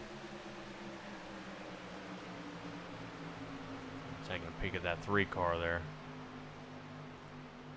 Cook up here in the front, running in the 4th position. They're kind of marching his way on back. So definitely taking a double wide there, Will. Yeah, Patrick, sorry about that. There's some unwanted people in that chat there that I had to take care of. Seems like somebody's excited about the stream, just not the right person. As we're watching action taking place here, as Charles Fletcher is on that inside lane there. Matt Cook's trying to give him all he can handle right there, folks. He's going to have 20 laps to go here. Oh my gosh! We got cars flipping down the front stretch. Oh my God! To cue up the Chris Farley there, we just saw cars flipping and flying down the front stretch. Oh my goodness! Cue up the meat wagon, because we just saw cars flipping and flying everywhere there. Yeah, that was an ugly one. Let's see if we can get a quick little glimpse here of what we got going on here. Yeah, wonder if the spam bot's excited about that, because we sure are up here in the booth. Man, I hate spam bots. We'll rev up that 10-4 broadcasting replay for the folks to see. Landon Gentry's in that mix of cars right there. Yeah. See what happens right here, folks. 3 wide racing. Oh, just barely clipped him. And we'll watch Landon Gentry. Is he going to get through? Nope. Oh, man. Oh, he almost got through there, Patrick. He got clipped just at the tail end of that. Yeah. Wow. Oh, my goodness. But folks, do keep in mind, if you did see your favorite driver caught up in that, there are no caution flags until the stage break. But there is also no damage on those race cars. So even though you saw your favorite driver maybe in that replay get caught up in some unfortunate accidents there, as we saw a few cars go for a little tumble there, like an acrobatics class there, Patrick, they still have a chance in tonight's action. So keep an eye out for that here, folks. We'll have a yellow flag at lap 90. So it definitely cuts that lead pack in half, that's for sure. Yeah, but then lap 90, from 90 to 125 is really going to be the kind of the catch-22 is no mistakes can be made. I mean, you have to. Yeah, it's all going to base on your stage pit at that point too. I mean, I probably wouldn't short pit. You know, I probably 4 tires and fuel that way. There, I had nothing to worry about other than driving. You know, and I don't have any tire or fuel problems, and then try to let it rip there in the last 30 laps or so. Yeah, and Matt Cook's doing an excellent job of holding down that front position there, holding off Dustin Eaton right behind him. Charles Fletcher's up there as well, and John Cazaza's up there. And Patrick, even though we had a yellow flag, we did have a stage break as well. It seems to be now, as this race is proceeding along here, the same mix of drivers up here in this lead pack. Yeah, and they seem to be the ones that are kind of staying out of trouble. They did get about 3, almost 4 wide there, and just what you see, one little mishap, and it compounds itself, and these guys just start piling up, unfortunately. But yeah, I hate to see that happen, you know, as they kind of rock their way on back. But your pick, Gregory Rix, is still running the 5th position, kind of taking a little higher line than normal. So yeah, you may want to kind of tuck back in there, Will, and that way you can stay with this pack and everybody kind of move fast, or otherwise the pack behind them is going to catch up. And one name, Patrick, that I'm seeing now creep up into the grid there, that I believe is at the tail end of this lead pack here, is kind of like a dark horse in this race here, Patrick. He won in these trucks the last time we ran the trucks here in the big show, and that's Greg Blason in the 7th position. He's virtually came out of nowhere, Patrick. We're on lap 73. He might have just been running in those packs, the 2nd or 3rd packs there, maybe in the 20th. There's about 26 cars tonight, so He just running in that tail end, but now you see him in the mix here, Patrick. So another one of those drivers that I assume likes to kind of linger back, kind of take their time, and then once it starts to get to be that time to make some money, they really get their foot on the pedal. Yeah. Yeah, and he is hanging out back there, you know, kind of right there in front of Douglas Ross that we're kind of on the nose of here. But you know, he is hanging out top 10, and I think he may just kind of be sitting and watching. You know, he's not too far back to get caught up in any trouble, and he's not too far forward, you know, to start really contending. But you know, we do have a bunch of laps here, Will, and I would probably hang back too. Let everybody kind of get their racing out. I mean, I would want a stage win, you know, get a little money for the stage win, but you know, heck, you're looking for the grand prize at the end of that first place. And talking about stage wins there, Patrick, the second stage winner, Timothy Pope, is now down in the 10th position. And I believe Landon Gentry is, way back there. If I'm looking at it right there, Patrick, I believe he is outside of the top 15 right now. Yeah, let me see if we can take a quick peek and find Landon here. There he is, yeah. That 16th position. Yeah, so really struggling there. You saw him get caught up in the acrobats class there, went to gymnastics class for just a short period of time there, but he almost made it out of that unfortunate accident there, Patrick, but he is not out of it here in the Memorial Day 125. As I mentioned, there's no damage on these cars here, but one of the big things that makes it more difficult with having no cautions, Patrick, is if you do get caught up in this, yeah, you don't have any damage on your race car, you don't have to worry about taking a fast repair or getting a tow down to pit road, but it does put you way behind off of that lead lap there, so now you're having to work even more to catch those leaders. Yeah, and it's hard to say. I mean, you still have a lot of race left, and these guys just kind of rolling around the track here as we're kind of looking at the rear bumper here of Landon Gentry, looking back at Ray Garcia with these two teammates here. And you kind of saw at the beginning when we got to that camera angle that Ray kind of flipped forward, but oh man, it looks like they're getting ready to head down pit road. Dang. Yes, sir. Some more green flag pit stops here during stage number 3 here in the Memorial Day 125. And these green flag pit stops are brought to you by AdminBoxx. That's AdminBoxx with 2 X's. Go check them out. That is an awesome device to use for all your race control and admin needs. But maybe, Patrick, we can give the folks at home a special point of view here. If maybe we could ride on board Landon as he takes his pit stop. Fast enough, because he may already be pulling out there. So yeah, we might have to find Matt Cook or somebody when they're getting ready to pit. Yeah, what an awesome point of view that would be to see these pit stops actually taking place down pit road. And what an awesome car that Mac is running here in the big show. That the man in black paint scheme that I like to say, that number 3 Goodwrench machine. And the last time I saw that, not the Jinx Mac there in that 3 car, but the last time I saw somebody run that paint scheme was in the High Octane Sim Series, and James Brussucker was able to put his car in victory lane after going 12 races without a win. So let's take a look at this green flag pit stop here, brought to you by AdminBoxx. We're taking an onboard ride with Matt Cook here in that 3 machine, and we'll see exactly what he sees as he rolls down pit road here, Patrick. And looking at around 13 laps to go here in this stage, what are the main things that he should be focusing on this green flag pit stop? Just hitting the pit box. I mean, a lot of guys see right there. If you overshoot, what happens? If you overshoot, now all of a sudden you saw that was another 2.5 to almost 4 seconds lost. So you see there he goes with Cook going ahead and pulling off and pulling away now. So yeah, that was unfortunate. Yeah, I'm glad we kind of caught that on camera. So you see how heartbreaking that is. As you were rocking around up there in the 5th position. Now you're going to start rolling back because of a slide in through the pit stop. So yeah, tough break there for Gregory Rix. Yeah, and it just all comes down to the strategy and the skillfulness of these drivers. There's a lot of things that are running through your head in these races, folks. It's not just hooking up a wheel, hooking up some pedals, and jumping into it. You have to calculate fuel windows, tire strategy, make sure you don't speed down pit road, working with a teammate, working with a draft. So, geez, Patrick, and we talked about, this is an endurance racing as well for a lot of these drivers. It is a workout on that wheel. So a lot of effort, a lot of thinking, a lot goes into these races week in and week out.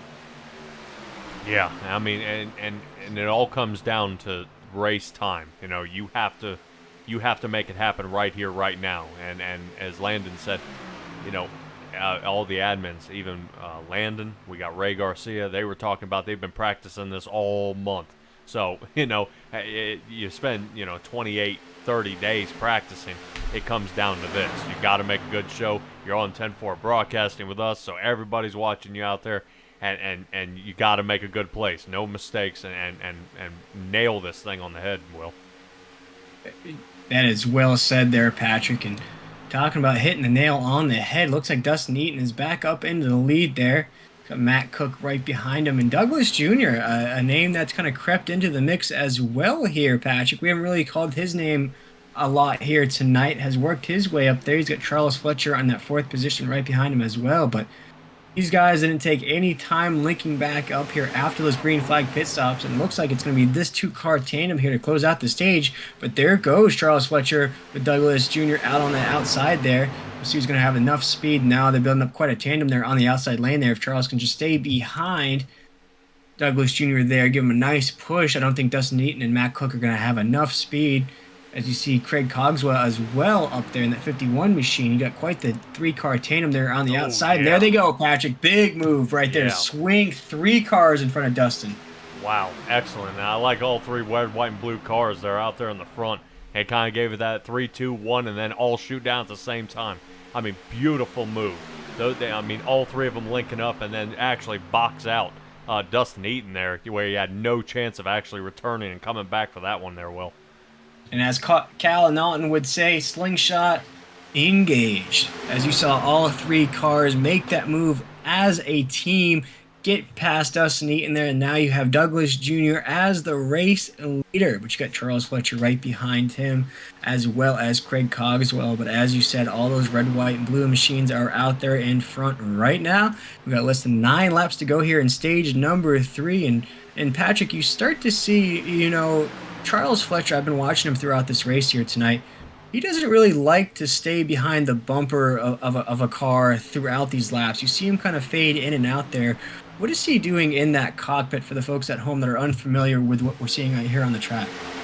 Oh, man, just trying to kind of hang out there. I mean, as we're looking here at Dustin Eaton on the outside, he's getting up close to some of these cars here and then kind of trying to use the door draft, but man, when no one follows him out there, you're going to see Dustin Eaton kind of fall back here as he's already in 6th, probably going to lose 7th, if not 8th, and it looks like probably the 256 car of Timmy Reed might pass him, but man, if he can't get, there we go, yeah, if he don't get back in line, he's going to have a bit of a time there, Will, I don't know.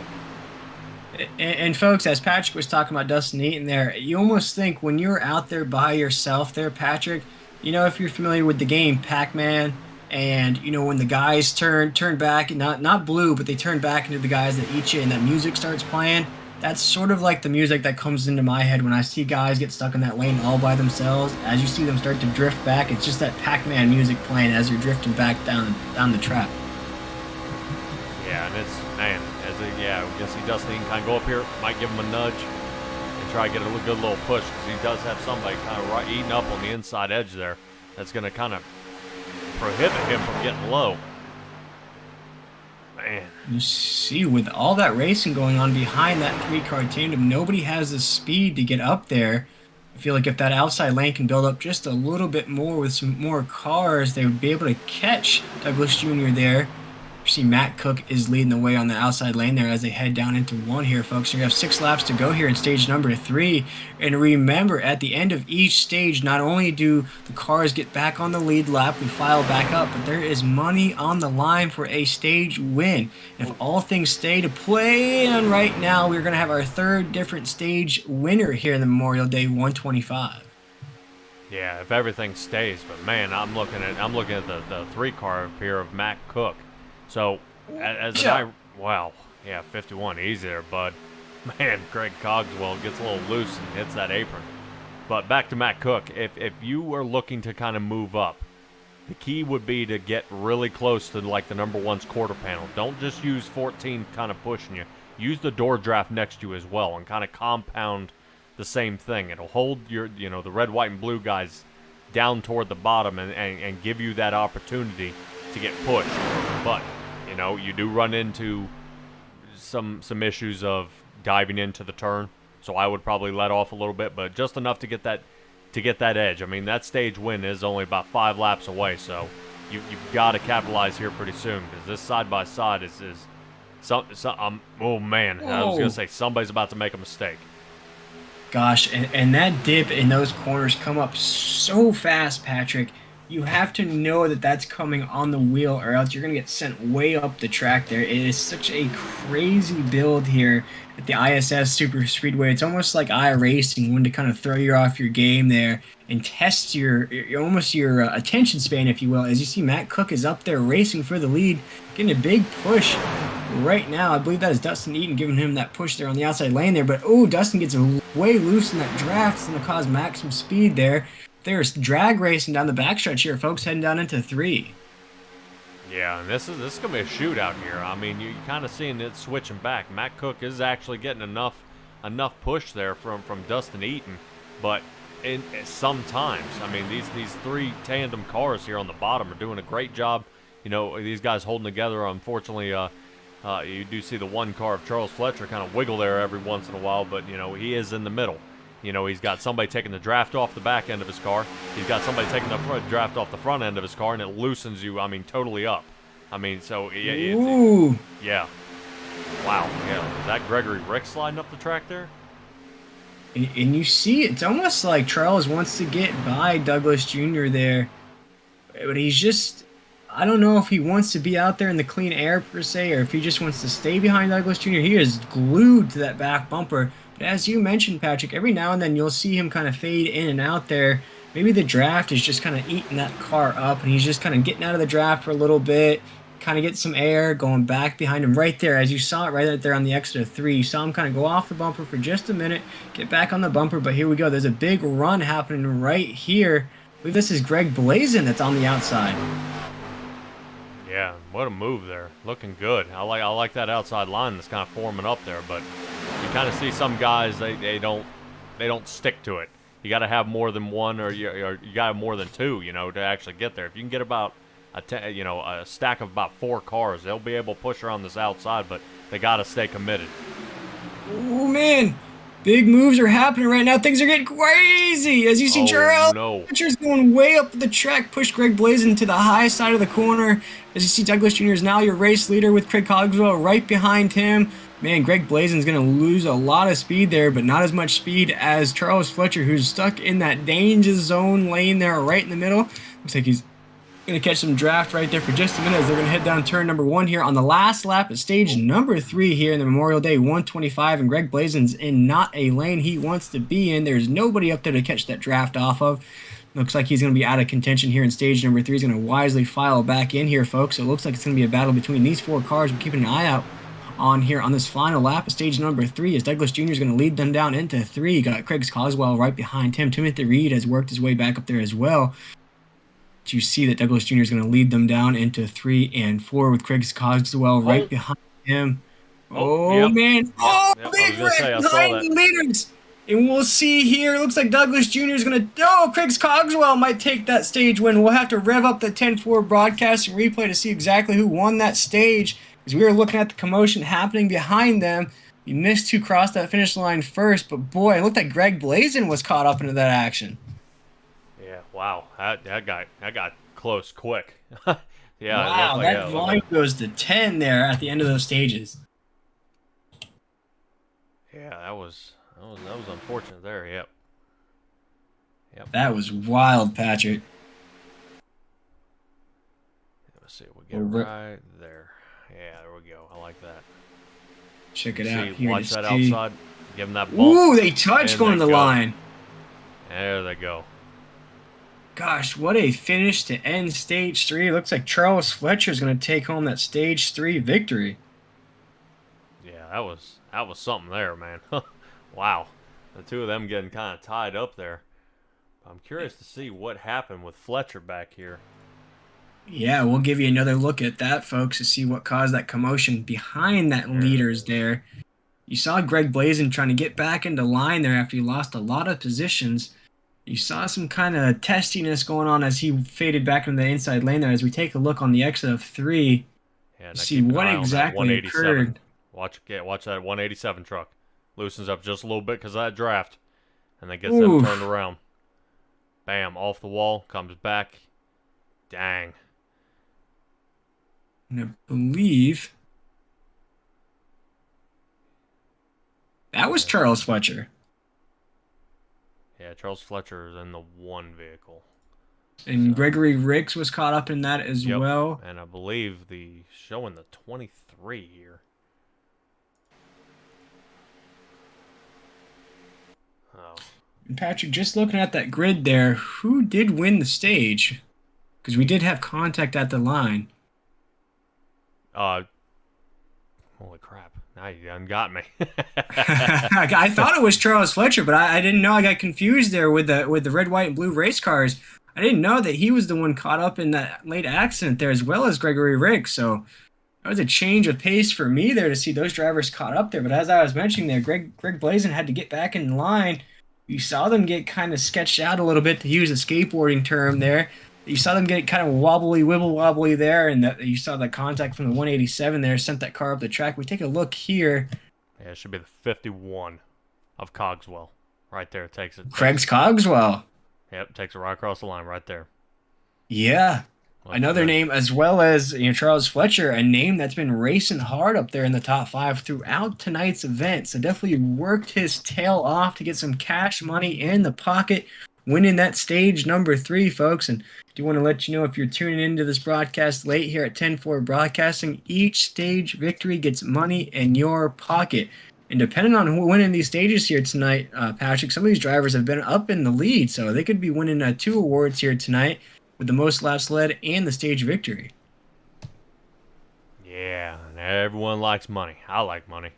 Most of the time I race, I don't win any money, but hey, you have multiple chances here and for multiple options. I mean, like we were saying, your biggest mover, your pole winner, your fastest lap, and where you place, even stage winning. I mean, to me, that's exciting. I'd like to be out there, racing, winning me some money, but why would I do that when I could be up here in the booth with you here, Will? Yes, sir, and there's no better way to spend your money, or at least think about spending your money, than with our new official partner here at 10-4 Broadcasting, and that's with purchasing yourself an AdminBoxx. We're going to run that beautiful commercial for you for just a second. We'll be right back to give you stage number 4 here.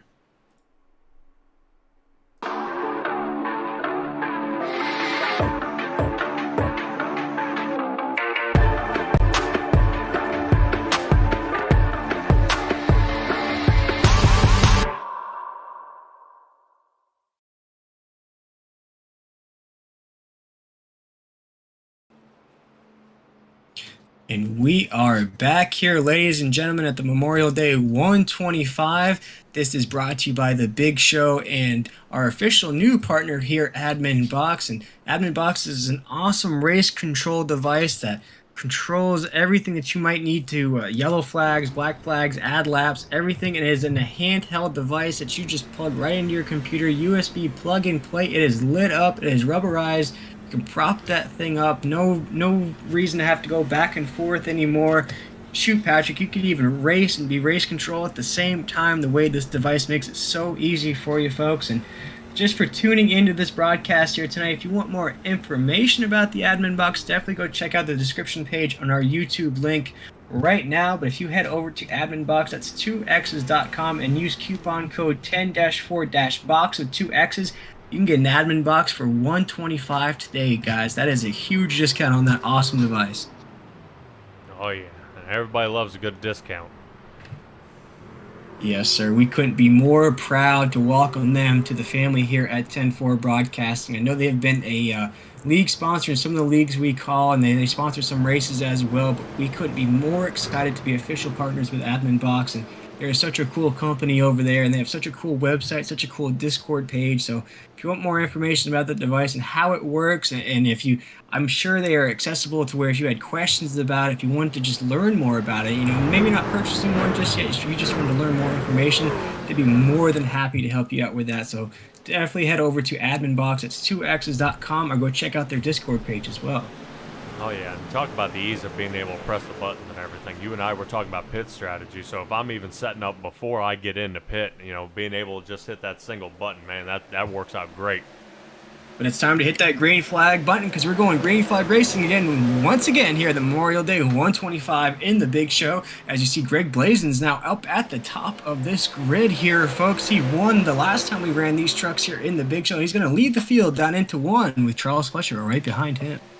Man, and way to get a good jump, kind of pull out front there. Obviously, so far tonight, I've noticed that inside line's working out there pretty good, Will. Yeah, they are fighting that lane out there, Patrick, but I think what it really boils down to is the way these chassis are built and the way these race cars are built here in the Big Show, everybody is basically about dead even. What it really boils down to is you saw Gregory. Oh no! Huge impact on the corner there, just outside of that lead pack there. Oh my goodness, folks. And if you were tuning in late to this broadcast here, there are no caution flags here other than a stage break. And as Patrick, oh man, more action on the front stretch. Gregory Rix is caught up into that. There's a few cars that went down pit road. We might actually see a caution, and we do see the pace car out here, ladies and gentlemen. This is a caution that Race Control thought it is time to throw out the flag here, else we wouldn't have seen a flag here in the Memorial Day 125. And man, Patrick, with 2 separate instances on the track, I agree with Race Control on that one. Yeah, that was a wild one because I know it got pretty bad. It looks like it might be Ray Garcia. Let me see if I can get a better view of his vehicle here and see what in the world happened, because I noticed he kind of loosened up there and then things got turned around. Let me see if I can get a good shot. There we go. Let's try this. The carnage is about to happen. So as we see there, as Ray Garcia gets turned, and then it just starts collecting. And that's the thing about this raceway, is that everybody kind of has to funnel down these jersey walls around the outside, the safety barriers, and yeah, kind of getting messed up around there. Kind of a bummer. Yeah, let's see if we can take a quick ride with a 13 car, kind of in cabin, so you can see exactly what happened there.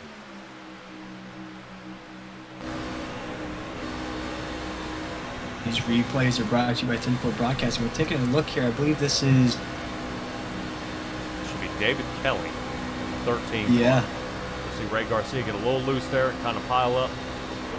Watch out! Oh, man, big impact there.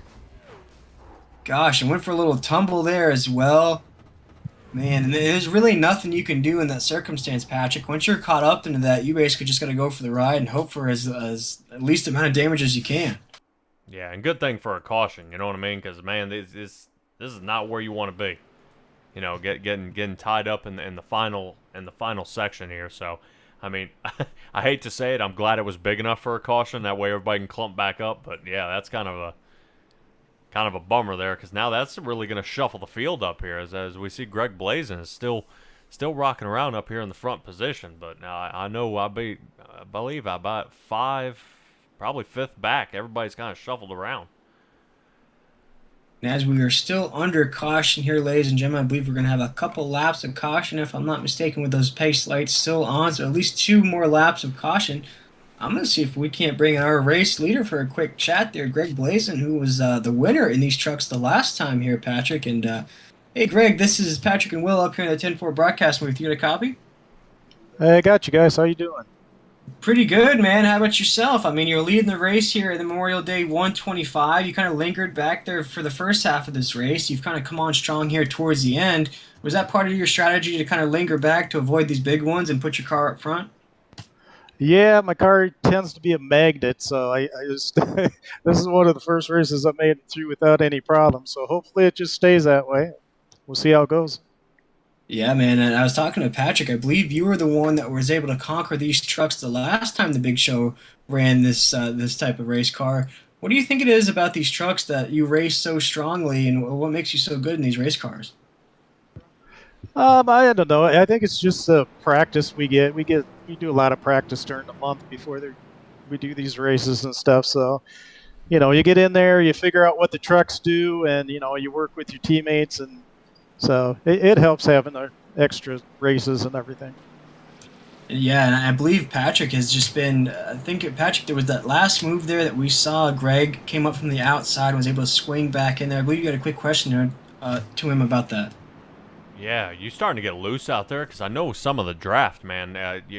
it kind of gets caught up in the middle, and then you'll notice you're kind of floating around out there. I mean, is draft really key out here on the super speedway?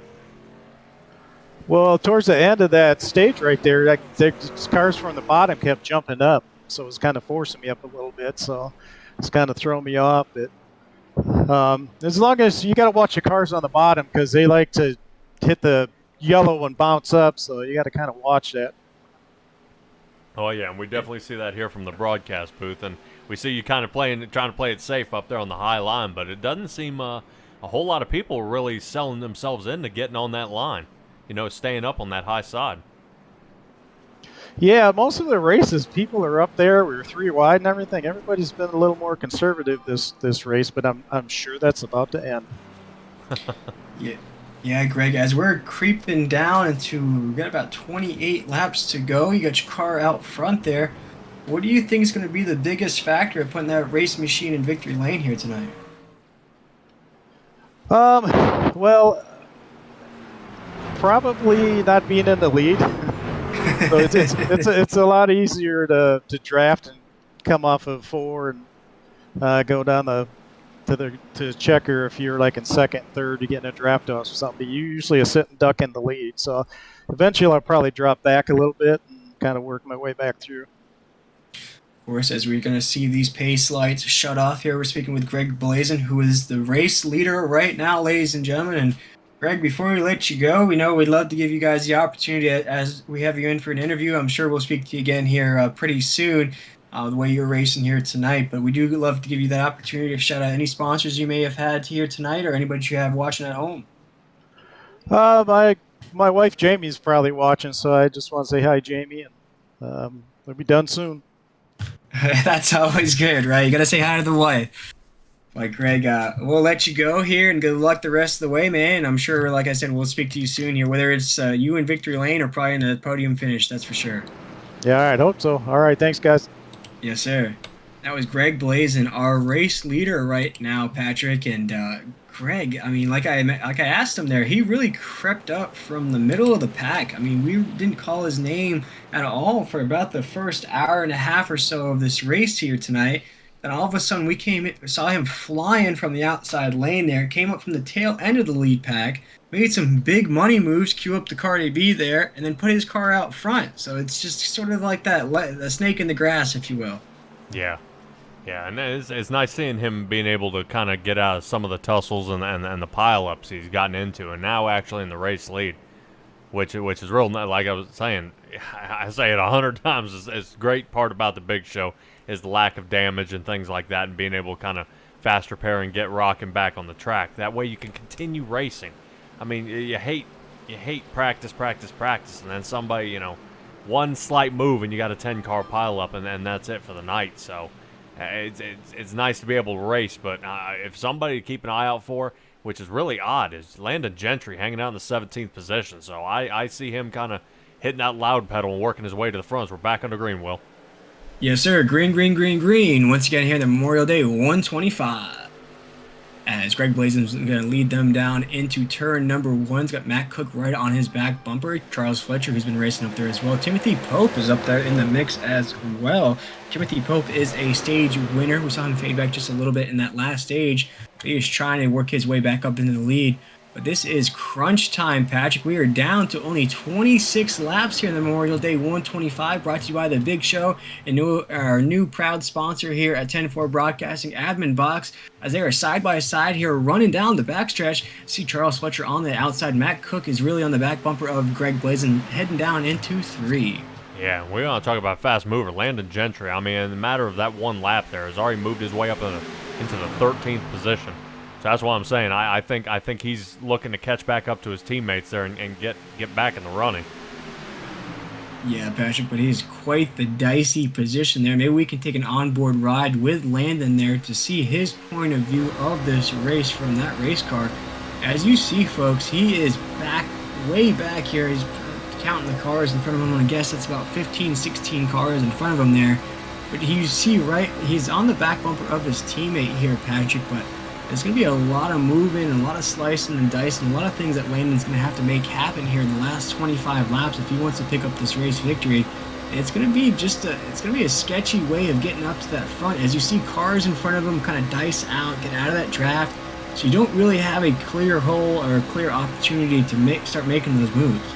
Yeah, and it kind of gives you a good idea of when you see the camera angle here, that these guys aren't solid going around the turns. These cars are always moving. I mean, as you kind of see with Dive here, look how everybody's wiggling. Ooh. Everybody's moving. So, when you're racing side by side or if not three wide, I mean, these guys kind of having to wiggle and try to hold these cars straight, to keep them straight is something else. As you can see, Landon was kind of checking up on the gas pedal there because he's in the draft. He's starting to pick up and doesn't want to pick the butt end of Ray Garcia's truck up. But man, we'll have to see if. Oh boy! Oh, yep, gosh, there it was. and there it is. Oh man! And the teammates take out each other on the entry of the corner there. Unfortunate to see Ray Garcia tangled up with his teammate Landon Gentry. We were just riding on board Landon there. Man, that might be it for their night here, Patrick. Especially with no damage or caution flags. I think that's going to wrap up the night for those two drivers there. Yeah, I was looking at 25. Might have gotten a little out of line there and kind of sent him toward the wall. Yeah, got to be careful. As you now see, these guys are really starting to bump and bang as we're under 25 laps to go.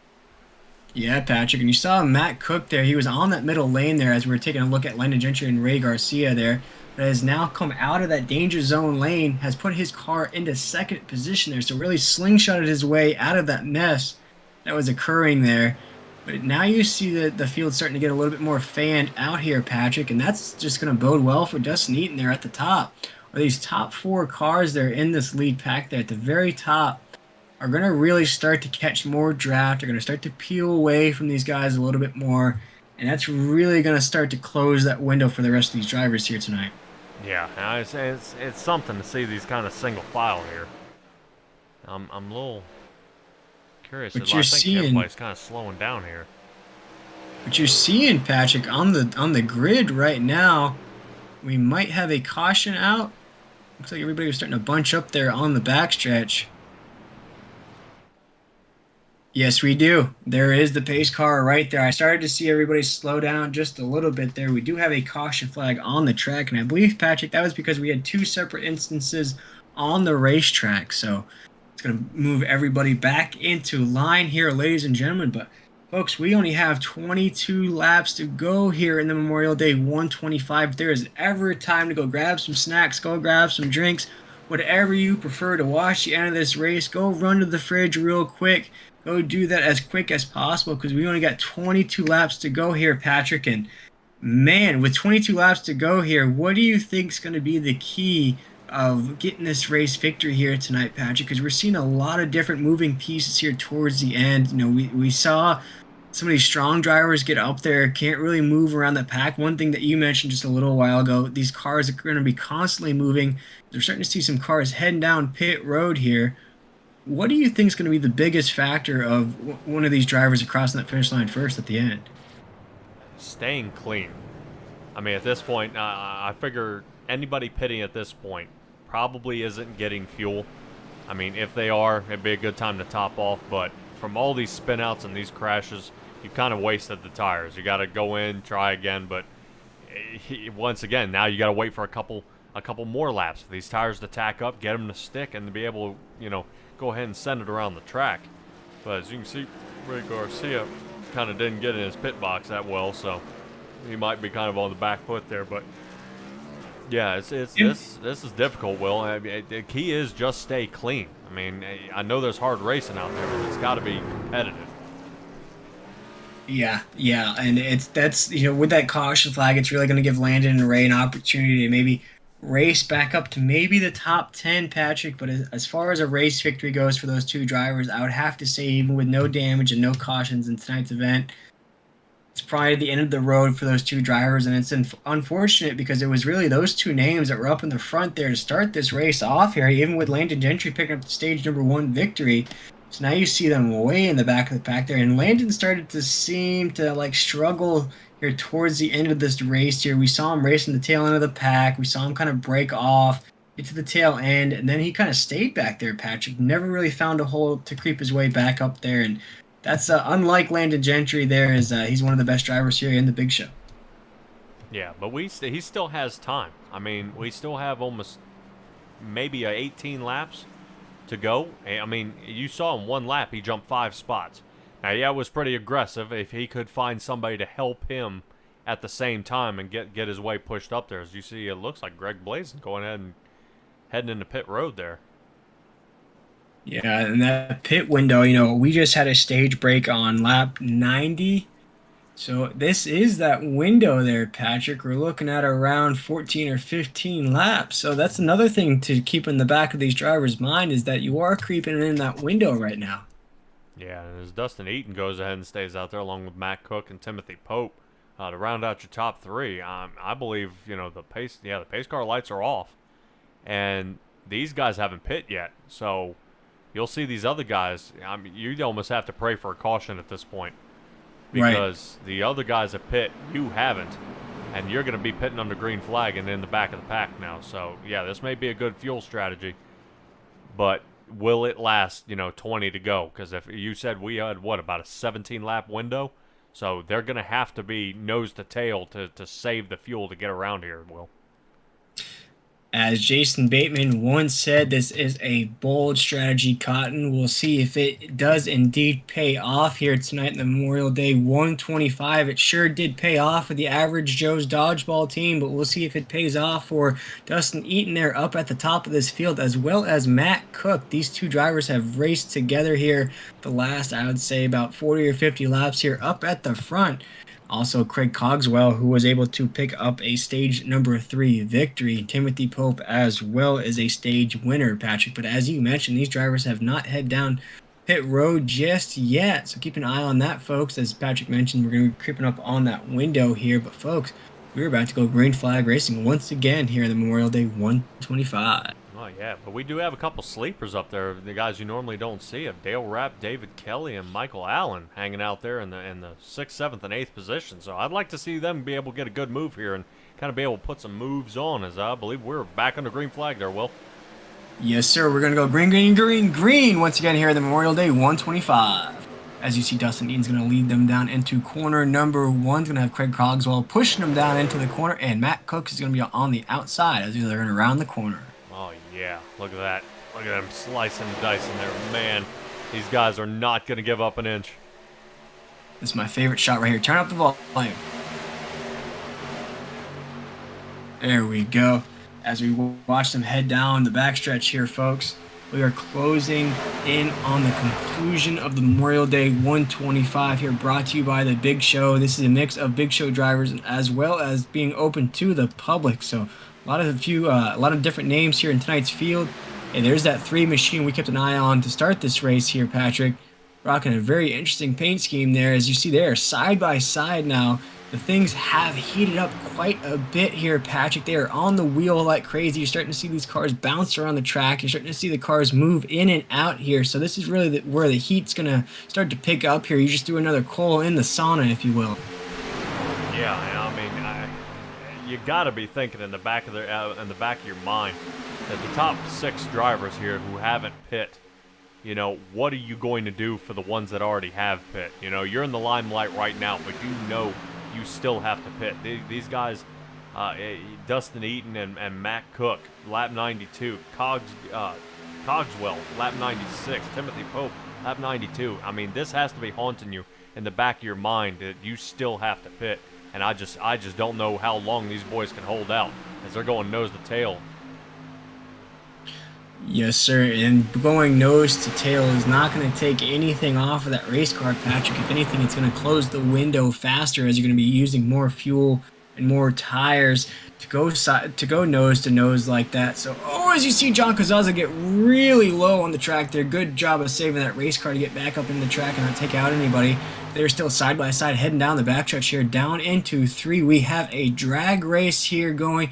Quarter-mile race down the backstretch, down into turn number 3, as Dustin Eaton's going to lead them around corner number 4, down onto the front stretch here, folks. We're going to cross that line at lap 109 right here. But as Patrick mentioned, the top 4 drivers have not pit yet, and that window has to be starting to shut just a little bit here. Yeah, as I believe Michael Allen in the 6th position, David Kelly in the 7th, and Jamie Shaw in the 8th. Those guys have already pit on lap 104 and 105.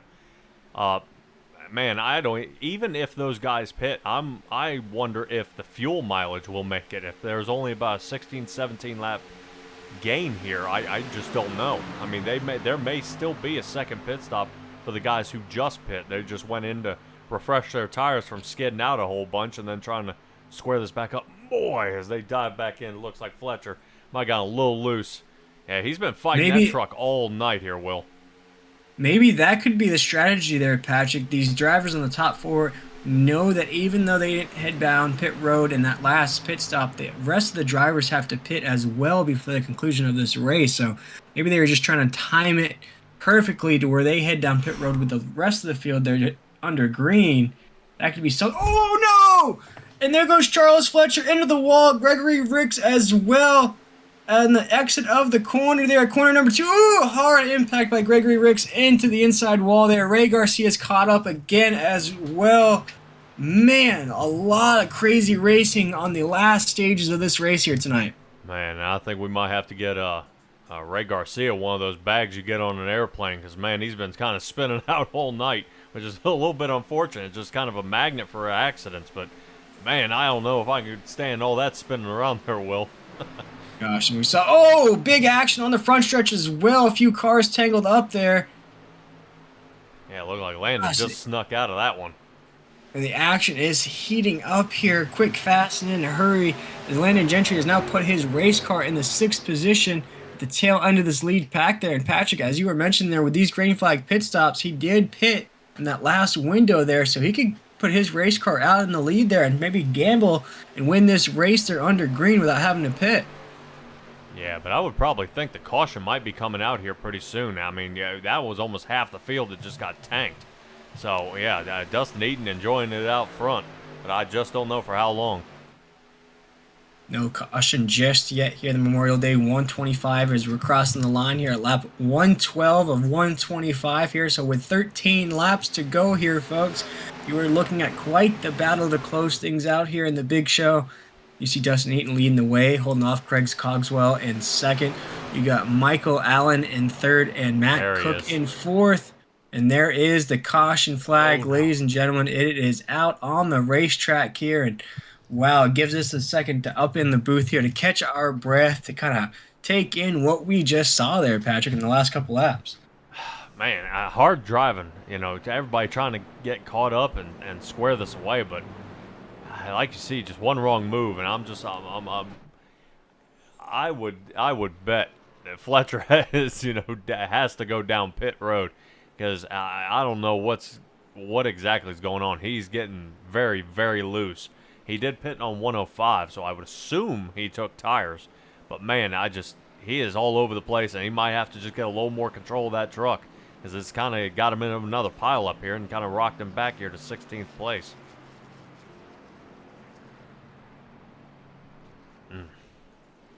Got to rotate up here to Timothy Pope in the 9th position. So I knew he was kind of bumbling around up there in the 3rd. Real excited about, seeing him up front. But yeah, I'm just not sure. So yeah, I think it would probably be suicide not to pit here. And, be able to get 4 tires and fuel, and then go ahead and send this on away and get this thing back under green. But while everybody's pitting, we're going to go ahead and give you to one of our favorite sponsors here at 10-4 Broadcasting with AdminBoxx, and we'll be right back after this short break.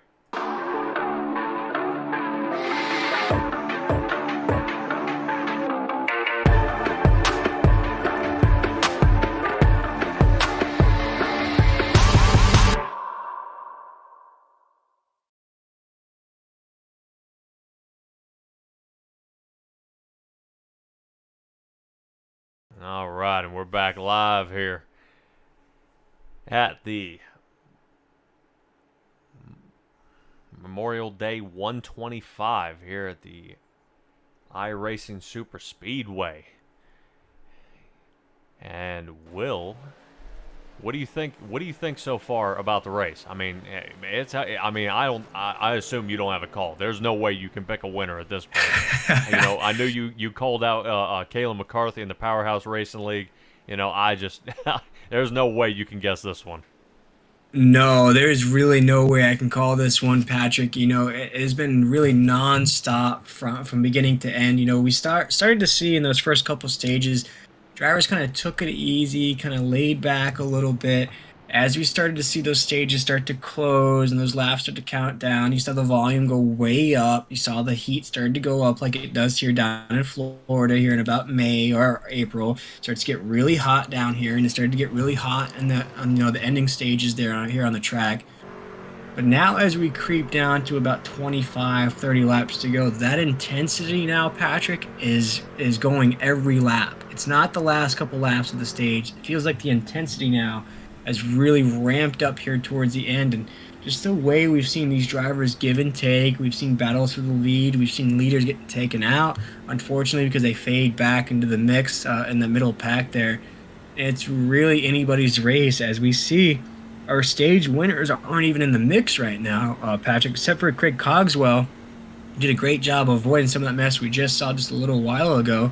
But as far as Landon Gentry's down now into about the 19th and 20th position down there in that mix. Timothy Pope, yeah, I don't see him in the mix as well up here in this race. You see Timothy Pope down into 9th position. Landon Gentry's in the 8th position. So Greg Blazin, who was leading the way there for a little bit, is now in that position as well. So a lot of those names that we called out that were in that lead pack that were leading the race here, Patrick, have now faded just a little bit. And what that's going to do is going to open the door for some of these names that have kind of lingered back here in this race, an opportunity to win this race here with less than 11 laps to go here, 10 laps once this pace car pulls off. But you got to think, even Greg Blazin and Timothy Pope here, being here in the top 10, these guys have a guaranteed take-home money at this point. And this being a super speedway, you've got 10 laps. A lot can happen in these 10 laps. I mean, I don't put past Landon Gentry to make a move here, get a great restart, and go ahead and jump 2 extra spots ahead and put him here in the top 5. So, I mean, I don't count anybody out here at this point. I would just, the key is minding your P's and Q's, making the move where you need to, and finding your buddies and working your way up to the front. That way everybody wins. Yes, sir. But as we talk to a few teammates throughout this race here, even though you might be able to get up into the lead with your teammate, you might have to race your teammate for the race win. But here we go, folks. We're going to go green flag racing. Once again, hit that green flag button on that admin box, because here we go. Green, green, green, green in the Memorial Day 125. Wow, Robert, and that's 77. Whoa! Oh, no! Big pileup on the front stretch going down into one. Yeah. This is the big one, folks. Wow. Oh, my goodness. Half the field just got caught up into that, Patrick. Wow. Yeah, if that doesn't bring out a caution, I don't know what will. Holy cow, that was a pileup. Holy Christmas. Cow, We saw a lot of names caught up in that. Yeah, I think they're probably going to slow this down. I see everybody kind of spreading apart here. So we're going to go ahead and drop that replay here in a little bit and see if we can find what in the world happened there. Yeah, rev up that 10-4 broadcast and replay for the folks at home there, Patrick, to see what brought out that caution. That is wild. They didn't even get down into turn 1 here. And just as I was talking about the intensity and the heat turning up there, we saw it there, Patrick. Oh, yes, we did. I was going to say, now I know a good person to keep an eye on was Matt Cook. Him hanging out here as we get ready to line this replay up here. The unfortunate part is right here, it looks like the 14 and the 16 here kind of start getting squirrely, and then that's it. Landon Gentry kind of hits him, and I think Landon makes it out of there. Oh, no. We'll have to get another camera angle. Yep. There we go. You see Landon's going to come out of that unscathed. Yeah, just the pile-up, man. Just the pile-up. I mean, just heartbreaking. A lot of names in that. You see Matt Cook in that 3. You see Gregory Rix, man. He has had a rough go here to close this proceedings out. You see John Cazazzo's caught up in that as well. Man, a lot of big names caught up in that. I'd say the last little bit of this race here. And man, Patrick, just as you were asking me what's going to happen here at the end, it just goes to show you we have no idea up here in the booth. Oh, absolutely not. And we're going to take a little ride here with Dale Rapp. Let's see how he did. Let's see how he fared through this. Let's go. There we go. Oh, man. Oh, baby, the spotter is yelling, clear, clear, clear. Watch out. Get to the... Oh, man.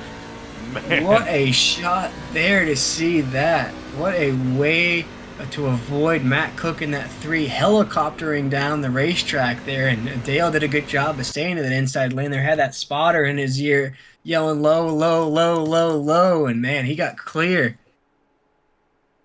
Yeah, talk about a moment there, man. That was just tight racing.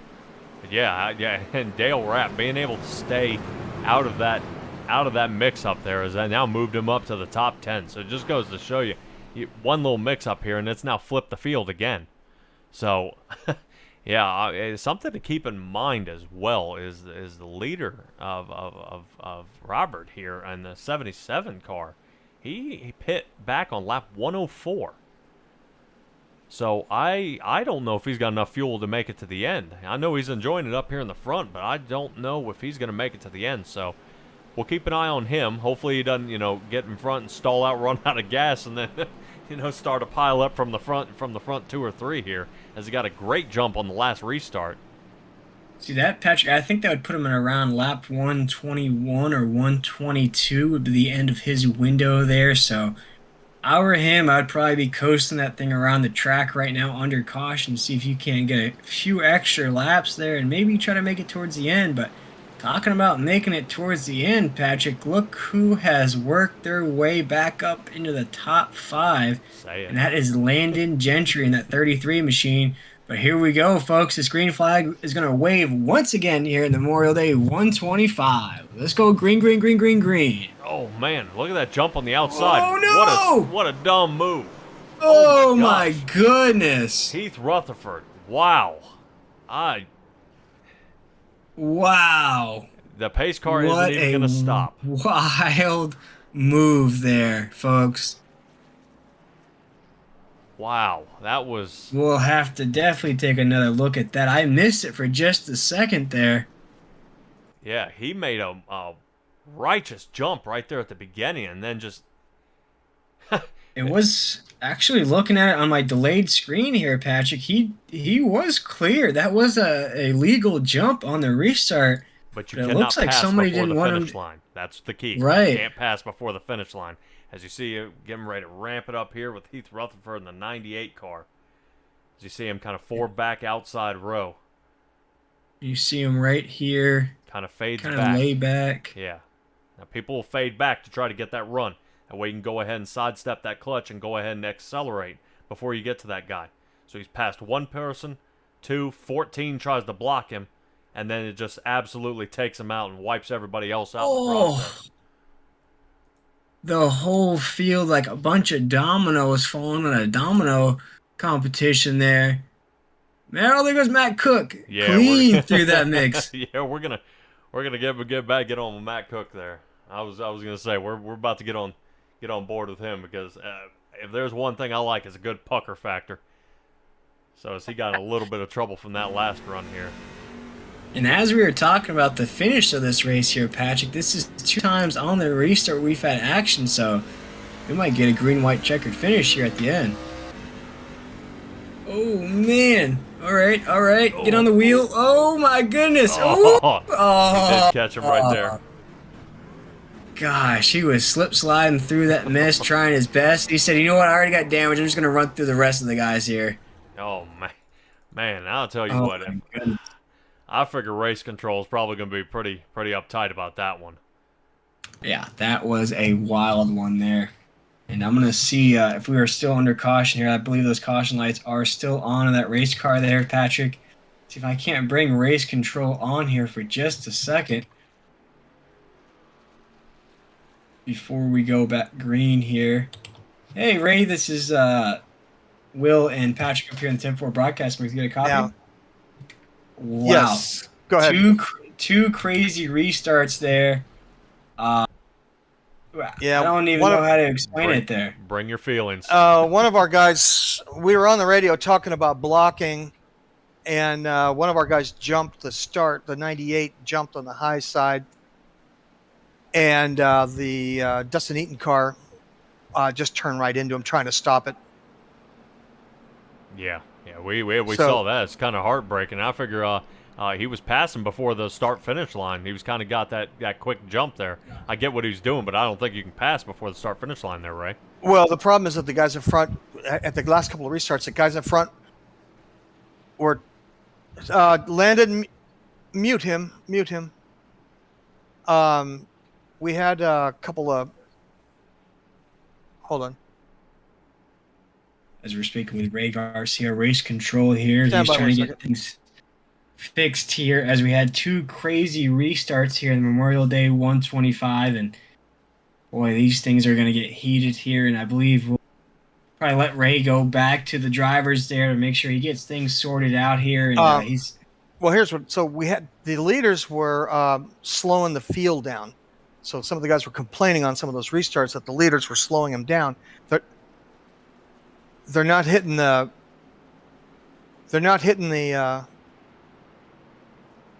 Kind of the restart zone, because it almost sounds like if the front pack's slowing down, you're trying to get it in a certain gear range. You know, that way you can get a good launch on the restart. Right. Now, we were on the radio telling them be in the right gears, but they're not going. And when the green light goes, you can pass on the outside, but the leaders aren't keeping the right pace speed. So it's a combination of them going too slow and the guys behind going too fast. Okay. And my question to you, Ray, before we let you go here, thinking back on a few races that we've called for you here in the Big Show, do we have overtime here in the Big Show? Yeah, we have 4 in the chamber, just in case. Just in case, because I feel like the way that this race is proceeding here towards the end, we might have to have some overtime. Yeah, I've already gone over it with these guys. Hey, we got to clean this stuff up. Hey, it just goes to show that these drivers want to win here tonight, and they care about that money at the end. Yeah, so we can't have intentional blocks, we can't have jumps, but we also can't have them dogging the guys in the back. Yeah, kind of loading up the field. Yep. Yeah, that's the 3 strikes. So we've made it clear on the radios. So we're gonna tell. I'm up front now, so I know I won't lag it up. That's right.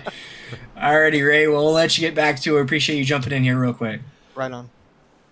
That was Ray Garcia, the admin of the Big Show here, as well as Race Control. And if you want more information about the Big Show, you can go check them out on Facebook as well as our YouTube page. They do money races every month.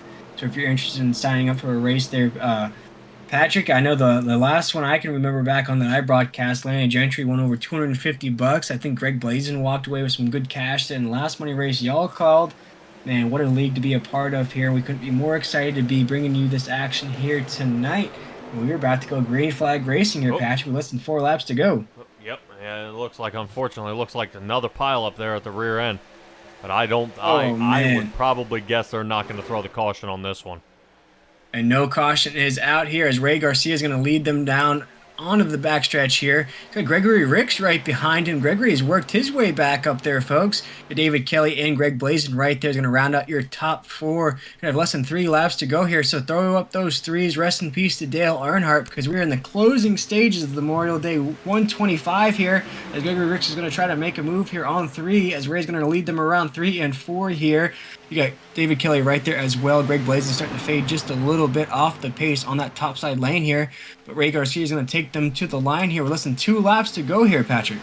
Yeah, and good to see Jamie Shaw kind of definitely fighting out there on that outside lane. He's been tied up a couple of times, and he's definitely working his way back toward the front, along with Timothy Pope in the 728 car, that nice little pink car you see there. Oh, boy. Yeah, watch out. Yep. Looks like they get a little bit loose there of Dustin Eaton, that 14. So he was, I believe, in that last tangle up at the restart. So got to keep an eye out, because these guys are loosening up as we come down with about watch out in the middle. 3 to go. Oh, man. And you see Greg Blazin's up there right in that danger zone lane. Oh, no. Yep. We have some net code happening. There it goes. Oh, no. And Ray Garcia is going to take them to the line here. I believe the caution flag will come out here. We will wait and see what Race Control decides to do here, folks, but there's no caution flag on the track just yet, as Ray Garcia is going to be racing up there with David Kelly on the last lap here. We have 2 laps to go here according to the live scoring there, so just a few more laps here, folks. As you see, Ray Garcia is going to lead them around, and I believe the caution is out here, Patrick. Yep. I was going to say, they're going to extend it. If you see that, if you see those laps extend, they've extended it, so they're under caution, which will bring me a great time to go ahead and see them, find out, and go through that slow replay there, kind of slow-mo of how Pope got kind of tied up there. Kind of unfortunate. Man, look at me. I am on a roll tonight. Good placement.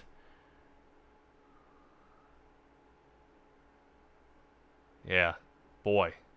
I was going to say, who in the world was that blinked out? I believe that was Greg Blazin there, if I had to guess. Man, look at that. He could see his house from there. I believe that's Timothy Pope that went for a little flight there. I hope he got his peanuts and snacks there when he took a flight. Holy cow. Yeah, as righteous as that was, I think we might have to take a little ride with that one.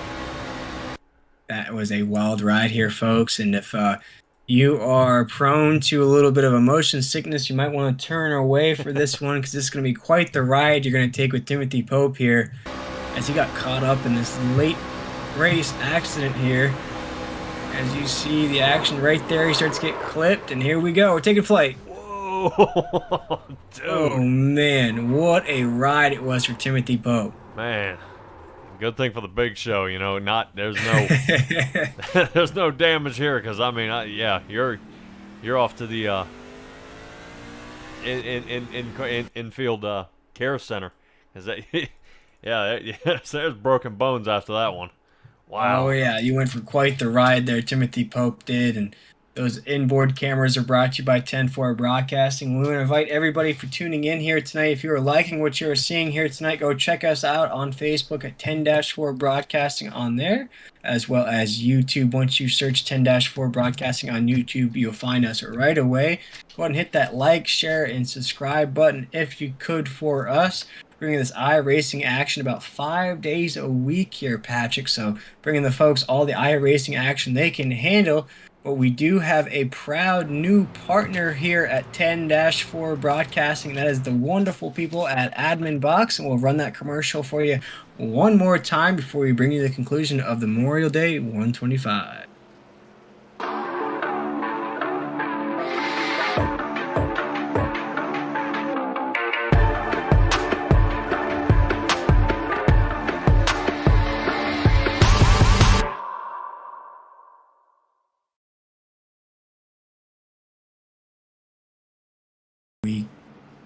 Go, ladies and gentlemen, we're back live here at the Memorial Day 125, and that is our new proud partner here at 10-4 Broadcasting. And the AdminBoxx is a race control device that you can use simultaneously as you're using iRacing. No having to jump back and forth. You just plug and play right into the device.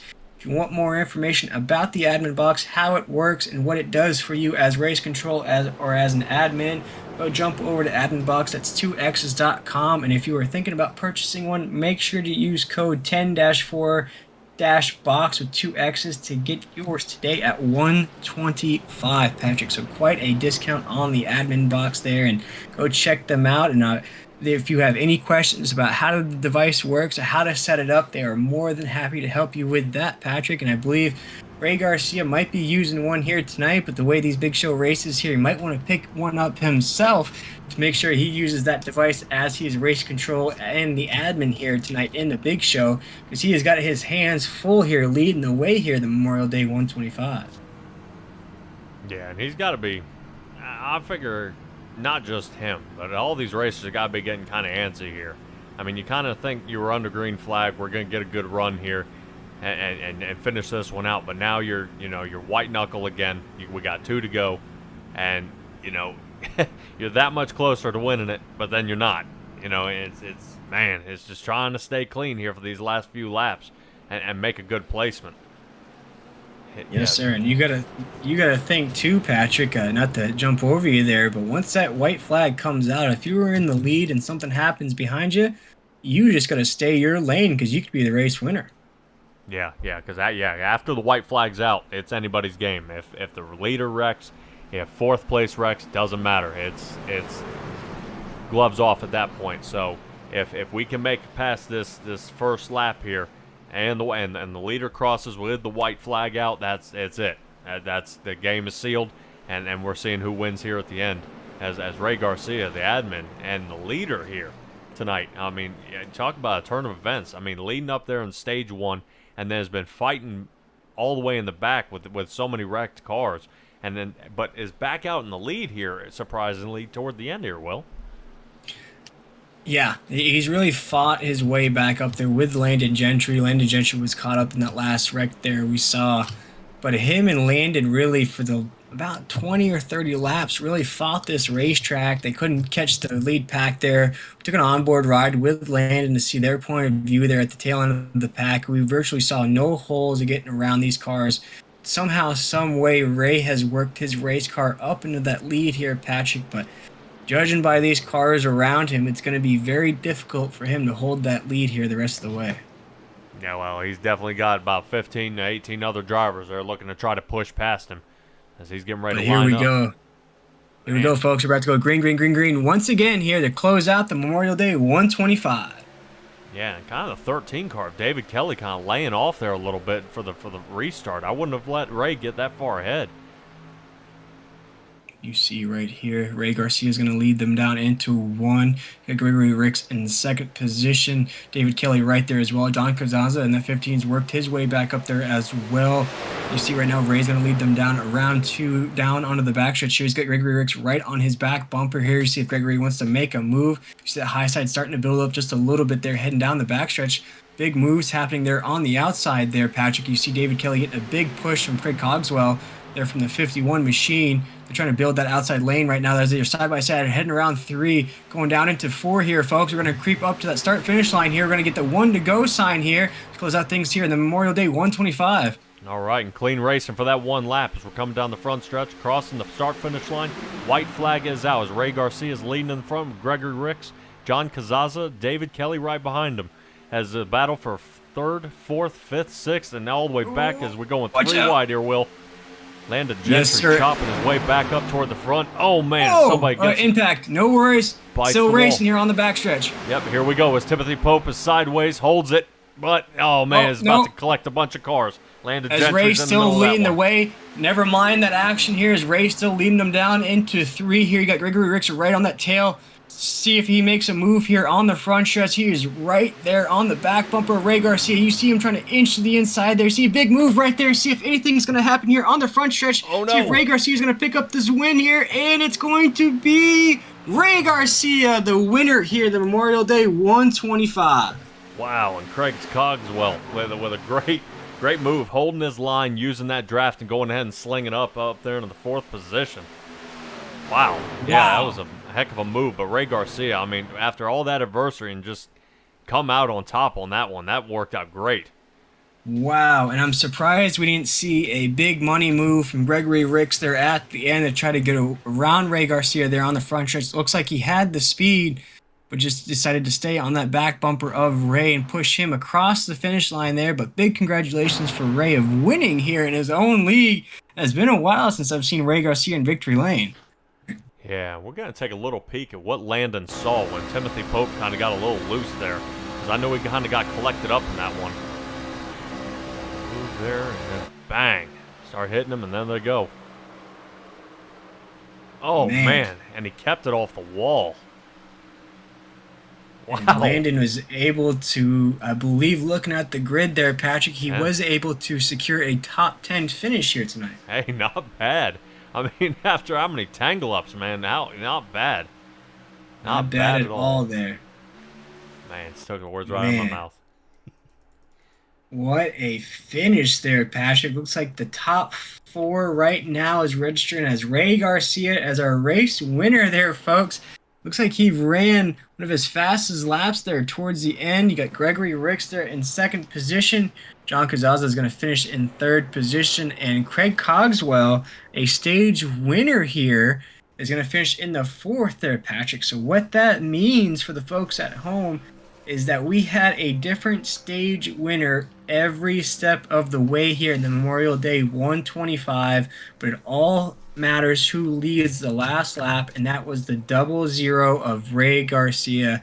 And what a way to spend this Memorial Day weekend of taking home the Memorial Day 125 grand prize here in the big show.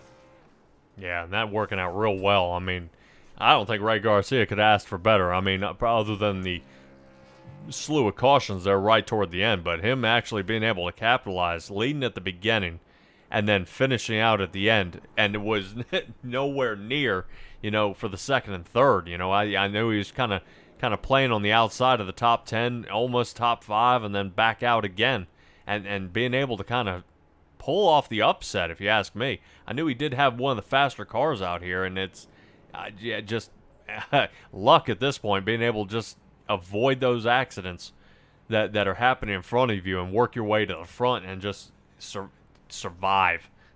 It's, man. That's really about what it was here tonight, Patrick, is I am a survivor. I'm not going to give up. As Ray Garcia was able to survive, he didn't give up, and you saw him cross that finish line first. But we're going to jump to commercial just real quick here, folks, and we'll be back with those podium finishers here in the big show live here on 10-4 Broadcasting.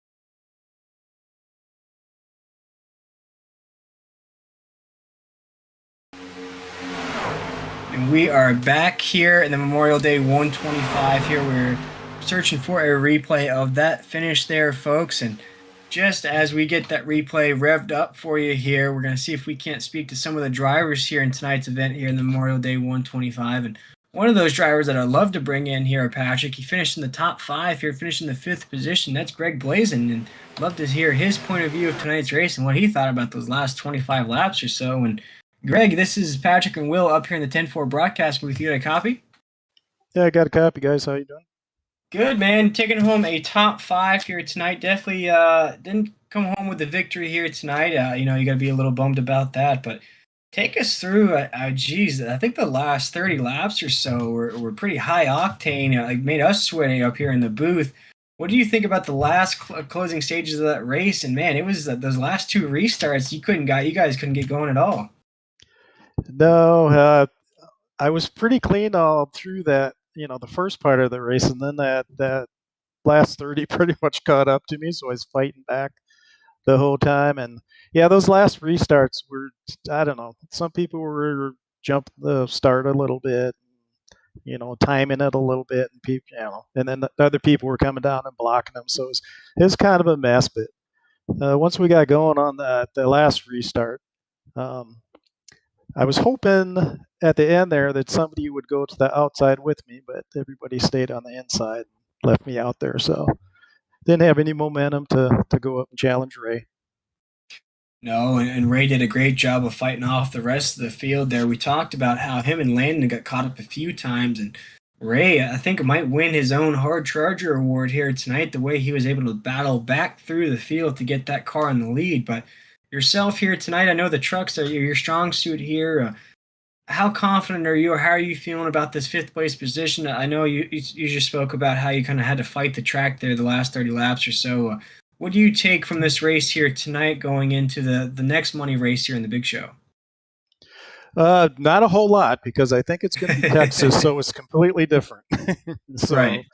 So we'll just kind of do our races during the month before it comes and get a lot of practice in and go from there. But yeah, you can't take too much from this track into Texas. Yes, sir. And as we are there celebrating Memorial Day this weekend, from my memory serves you right, you are an Air Force veteran? Yeah, that's correct.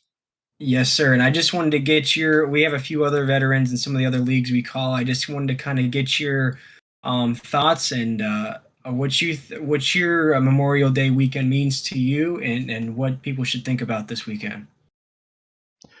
To me, I think it's more. It's not as much about myself. I don't, Right. it's more about the people that served and gave their lives. That's what Memorial Day Right. weekend's all about. So, it's all in honor of them. So.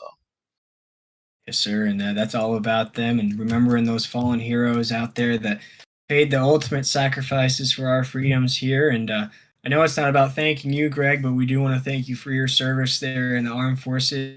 And what a finish it was here tonight, coming home with the top 5. And man, a great position here. And knowing that the big show pays out there, the positions, I believe you are going to get a payout for finishing in the top 5. So not all is lost here tonight. And what a great race it was out of you here tonight. Yeah, it's just good to finish without getting wrecked at the end there.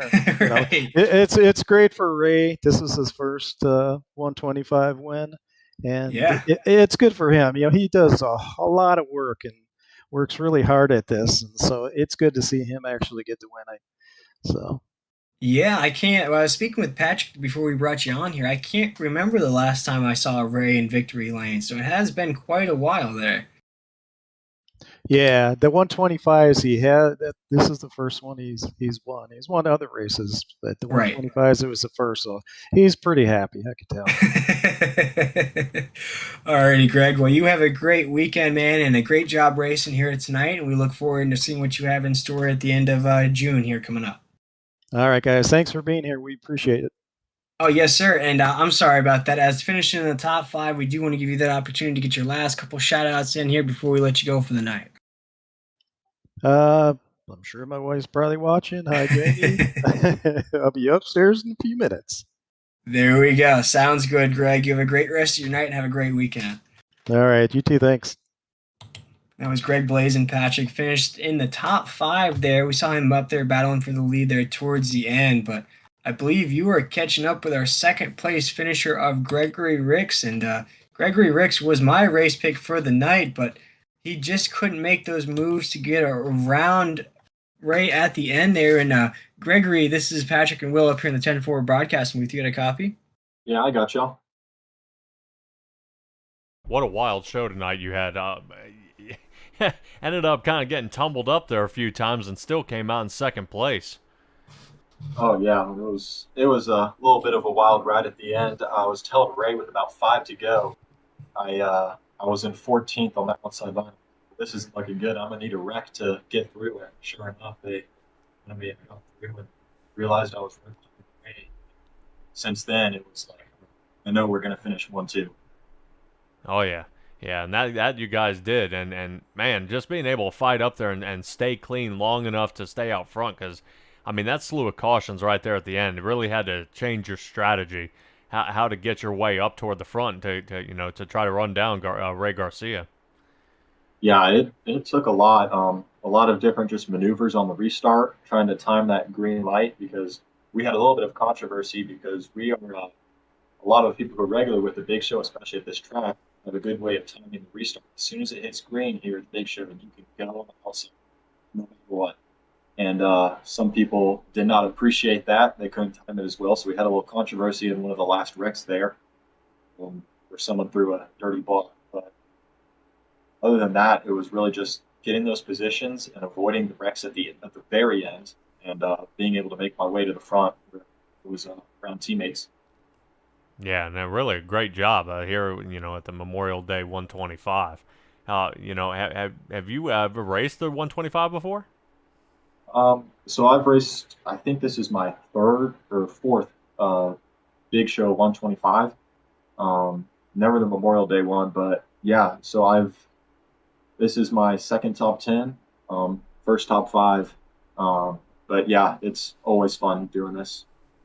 Oh man, yeah, I was gonna say, and some great moves I saw out there by you tonight. Like I said, just ended up in the scuffle there toward the earlier stages, and like you were saying, fighting through adversity and guys spinning out there toward the end. It's just it's got to be a sigh of relief now at the end of the races here, and you're hanging your head because the 2nd place you weren't able to get by Ray, but you did get a top podium finish. So you got to hang your hat up for that.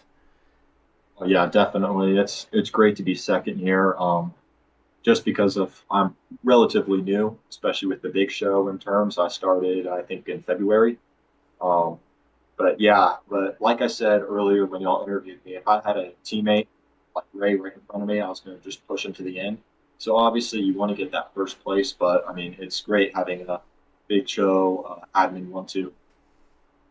Yeah, and then what a great run that was. So, hey, we appreciate you seeing your race. We're gonna go ahead and let you get a final shout out there, bud. All right, I'd like to shout out all the men and women who've made the ultimate sacrifice. This is obviously what this race has been on for, why we have this weekend here of racing. So I'd like to make a big shout out to every woman who's served and has fallen in the line of duty. Yeah, and that we all feel the exact same way. Hats off to them and appreciate their service and what they've given up for us to enjoy what we're doing here today. Appreciate it, Gregory Rix, and we're hoping to see you next the next Big Show round. All right, thank you guys very much. That was Gregory Rix coming home with a second place finish here tonight, folks. And Gregory really raced his tail off here tonight, Patrick. You know, one of those drivers that we called out a lot here tonight, able to work his way back up there after being caught in a few late race incidences there. Just didn't have the speed to get around Ray, but I think everybody is just really happy for Ray for winning this race here tonight. Yeah, and it was impressive. Like I said, I'd like to hear, between admin, race control, and race winner at this point. I mean, I wonder how he has time for driving at some points. And we'll see if we can't join him on victory lane. It is a man of many hats here, Ray. We'll get you in here for just a second. You are race control. You are race admin. Now you are race winner here at the Memorial Day 125. Take us through your point of view of tonight's race and how are you able to snag that victory here tonight? Well, first I want to congratulate my team for all working together, especially Gregory Rix, who, as a team, he stayed behind me. We made a commitment there at the end that we were just going to stay in line, Greg Blazin, Hansen, and myself, and use the draft to pull away because we knew they were fast on the outside. And if we start racing each other, we're going to get past. So we had committed to staying in a straight line. So all hats off to both Greg and Hansen, and also JD Kazaza, who stayed in line and didn't pull out. If the 15 had pulled out, it'd have pulled the brakes on us, and we may have gotten past. Yeah, but everybody stayed on the pit stop strategies. Everything worked out great, and we kept ourselves in contention. The object is to keep somebody from the team up in the top 5, and somebody's going to win it. One of us is going to get it. I just happened to get lucky on that last big wreck that I came out into the lead, and a lot of these guys don't know what we do just before we go yellow. We surrender positions, so we want to be in a straight line. So if one of my teammates is in second, he's going to give up second to take third. If someone's in fourth, he's going to give it up to take fifth, so that on the restart we're nose to tail.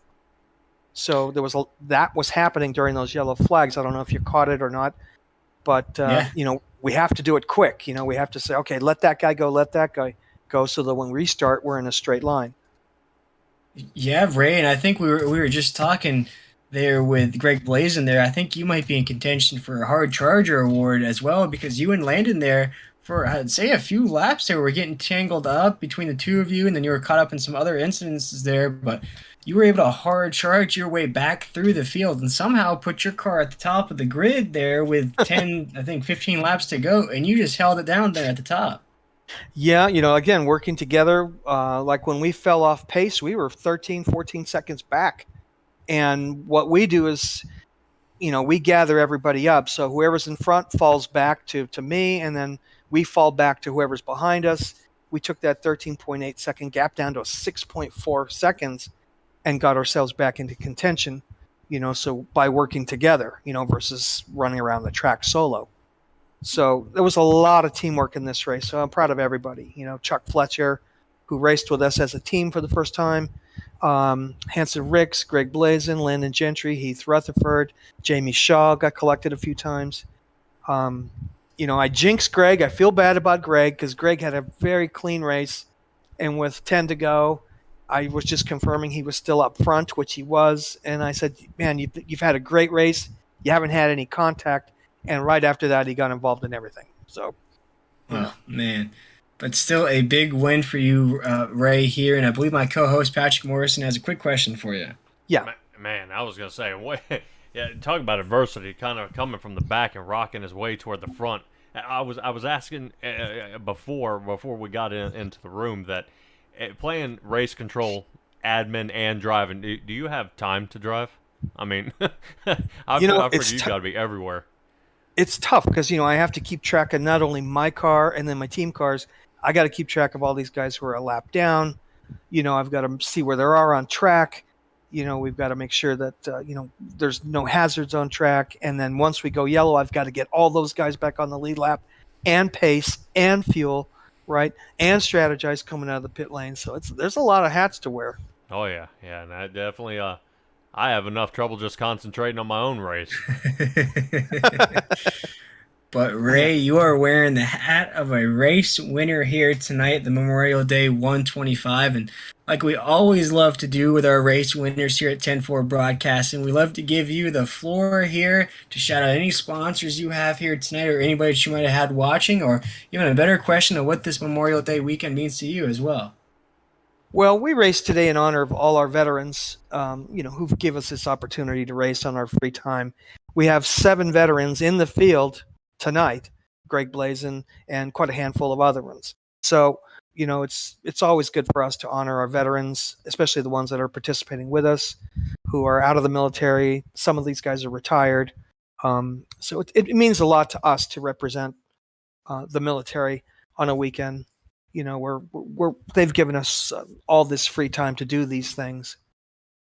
Yes, sir. And it's a weekend of remembering those who paid the ultimate sacrifice, and especially keep those veterans in mind that are still maybe having some battles off the battlefield with themselves there. And we had one guy in one of our leagues that said he had names of guys that were KIA in action, and then also he had some names that were guys who lost the battle off the battlefield as well. So keep all those veterans in mind here this weekend. Remember those that paid the ultimate sacrifice. But one thing that we do have to remember, though, Ray, is that you picked up the race win here tonight. And one of the things that we spoke about is that I can't remember, this might sound bad, but I can't remember your last win here in the big show. And man, what a way to win here at one of the hardest tracks, I'd say, in iRacing. Yeah, one of the things is I've always said, at my own races, I've put on hundreds and hundreds of races. These particular special races, I have never won. I've been second a bunch of times, thirds, fourths, fifths. I have never won my own big races. The first time I've actually won in 2.5 years that I've been doing this. This is the first time I've won a main event in the month. I win a lot during the month. I'll win, races.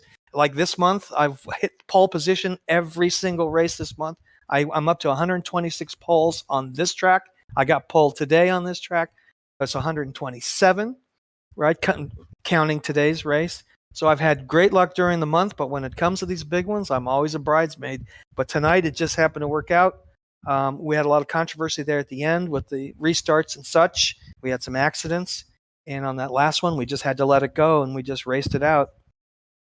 Yes, sir. And you are the champion here. You are the admin and race control here in the big show. And for anybody that wants more information on how they can sign up for the next big show event, maybe knock you off the top of the totem pole now that you are a race winner here in these big money events, how can they find more information about the big show?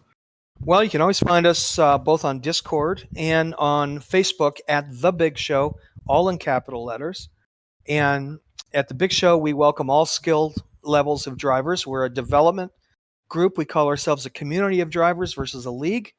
And we race with each other every weekend. It's a growing system. We're up to 460 members, so that's quite a lot of members. But we are heading to Texas for next month. So every weekend we'll be racing in Texas, and at the end of the month we'll be running 125 there at Texas. Awesome, Ray. Well, we're looking forward to it, and knowing that you'll now be defending champion heading into the 125 next month. We can't wait to see what you have in store here, Ray. But we'll let you go celebrate here the rest of the night. I'm sure you got some things you got to handle as race admin and race control, but at least you can do it with your smile on your face now that you are the champion of the Memorial Day 125, and a huge congratulations from us here at 10-4 Broadcasting. Thank you. I'm going to go back out of my truck and burn this place down. There you go, Ray. Well, have a great night. Go celebrate for us with this big win here tonight. We look forward to seeing what you have in store at the end of June. All right. And just once again, thank you to my team for working together and being such good sports. And, they're the best of the best. Yes, sir. Teamwork does indeed make the dream work, Ray. And you picked up the huge win here tonight, and a big congratulations. And we'll talk to you soon. All right. Good night, guys. Thanks for joining us, and say hello to Tim for us. Yep, we'll do. Yes, sir. Of course. All right, Patrick. Good to see you. Yeah, thanks, bud. And that was Ray Garcia, Patrick, the winner here in the big show. And not only is he the winner, as you mentioned to him there, he is the admin. He is race control. Sometimes he's the referee. He has to break up some disputes that are happening, as I think I may have interrupted him there, speaking about a dispute that some of the drivers may have had there towards the end of the race. But all things considered there, Patrick, you can't argue with the fact that Ray, as he said, he survived. He worked his way back up there. I think they were down, I think he mentioned about 15, 16 seconds off the pace there. So you got to take your hat off to Ray of working his race car back up into the mix. Not only that, Patrick, making it through those two controversial restarts there and holding off Gregory Rix right at the start-finish line. Yeah, and it was kind of it's good to see that the team kind of pushed each other ahead. And I did notice somewhere in the race, I noticed how some of those same paint schemes were lining up at some point, and then I knew they were going to get a good run there toward either the outside or the inside, wherever they decide to be. But man, definitely a way to kind of put that in a perspective there, of the one to beat when you've got a team of almost 9 guys out there kind of racing the same way, the same line. It kind of puts you on the back foot as an outsider, but it gives you that challenge of if I could beat at least half of them, if not all of them, at the same time. So, but yeah, I mean, heck, at Texas, I mean, it's not a speedway like this. You do still have the kind of that weird egg shape on the start-finish line there, so there's going to be that extra little bend. And these trucks like to shift kind of top end, top heavy on those as the top kind of wiggles before you dive into turn 1, and it's going to be hard to get those vehicles to handle getting through that race there, Will. Yes, sir, indeed. And just to take you through what happened in tonight's event, as I mentioned, we had a break in the action before those two last restarts. We'll give you a quick recap. During the first stage, things were calm, cool, and collected there towards the end, so the heat started to pick up just a little bit. You saw big moves out of Landon Gentry as well as Ray Garcia. Landon Gentry was able to pick up that stage number 1 victory. Second stage played out the same way there, Patrick, very calm, cool, and collected until the end of the stage, where we saw Timothy Pope come away with the stage 2 victory.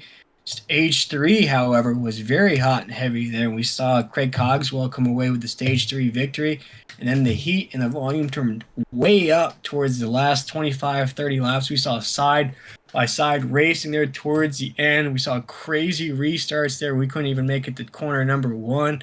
But all in all, we had 4 different winners of stages here tonight. But the guy who led the last lap was the 00, the admin, the boss, the race control here in the big show, Ray Garcia. And Patrick, what a race it was for us up here in the booth. It's always a blast calling these big show races. Yeah, and it's always a throw up of who is going to win. I wouldn't have called Ray Garcia to win. I know you didn't. I kind of had my eye on Timothy Pope there. You were kind of looking at Greg Blazin and Gregory Rix. Rix did get close, though, but it's you'd have no idea who's going to win these, and I like that opportunity here at the big show that you can be an outsider. You don't have to be part of a team, and you can still go up there and race for some money here tonight. Yes, sir, and what a race it was for us up here in the booth, Patrick, and I believe you might be joining me in the booth again tomorrow night as we will join the East Coast Modified Tour there as they head to New Hampshire. And the action will kick off at 8 p.m. Eastern Standard Time there, as our main producer, Tim Hammond, is actually dealing with a death in his family. So we send all the best wishes and all of our support his way here. He actually had to jump on a plane this afternoon as an emergency to head back down here to Florida. So we just want to send Tim all of our best wishes here. He probably tuned in for just a little bit here, Patrick. I'm sure he's dealing with a lot of things right now. But again, we just want to send our best wishes and sympathies to Tim and his family as they're going through a crazy dark time right now. From what I'm hearing, it was an unexpected passing, and there was quite a few kids that are going to be impacted by that loss there in that family. But once again, for myself, William Tiller, and Patrick Morrison, we want to wish everybody, we want to thank everybody for tuning in here tonight for 10-4 Broadcasting and watching this awesome race that the Big Show puts on. They always put on awesome events here. You can catch the Big Show once again here at the end of June. We'll be bringing you that live action there, I'm assuming there, Patrick, but we want to wish everybody a great rest of your night.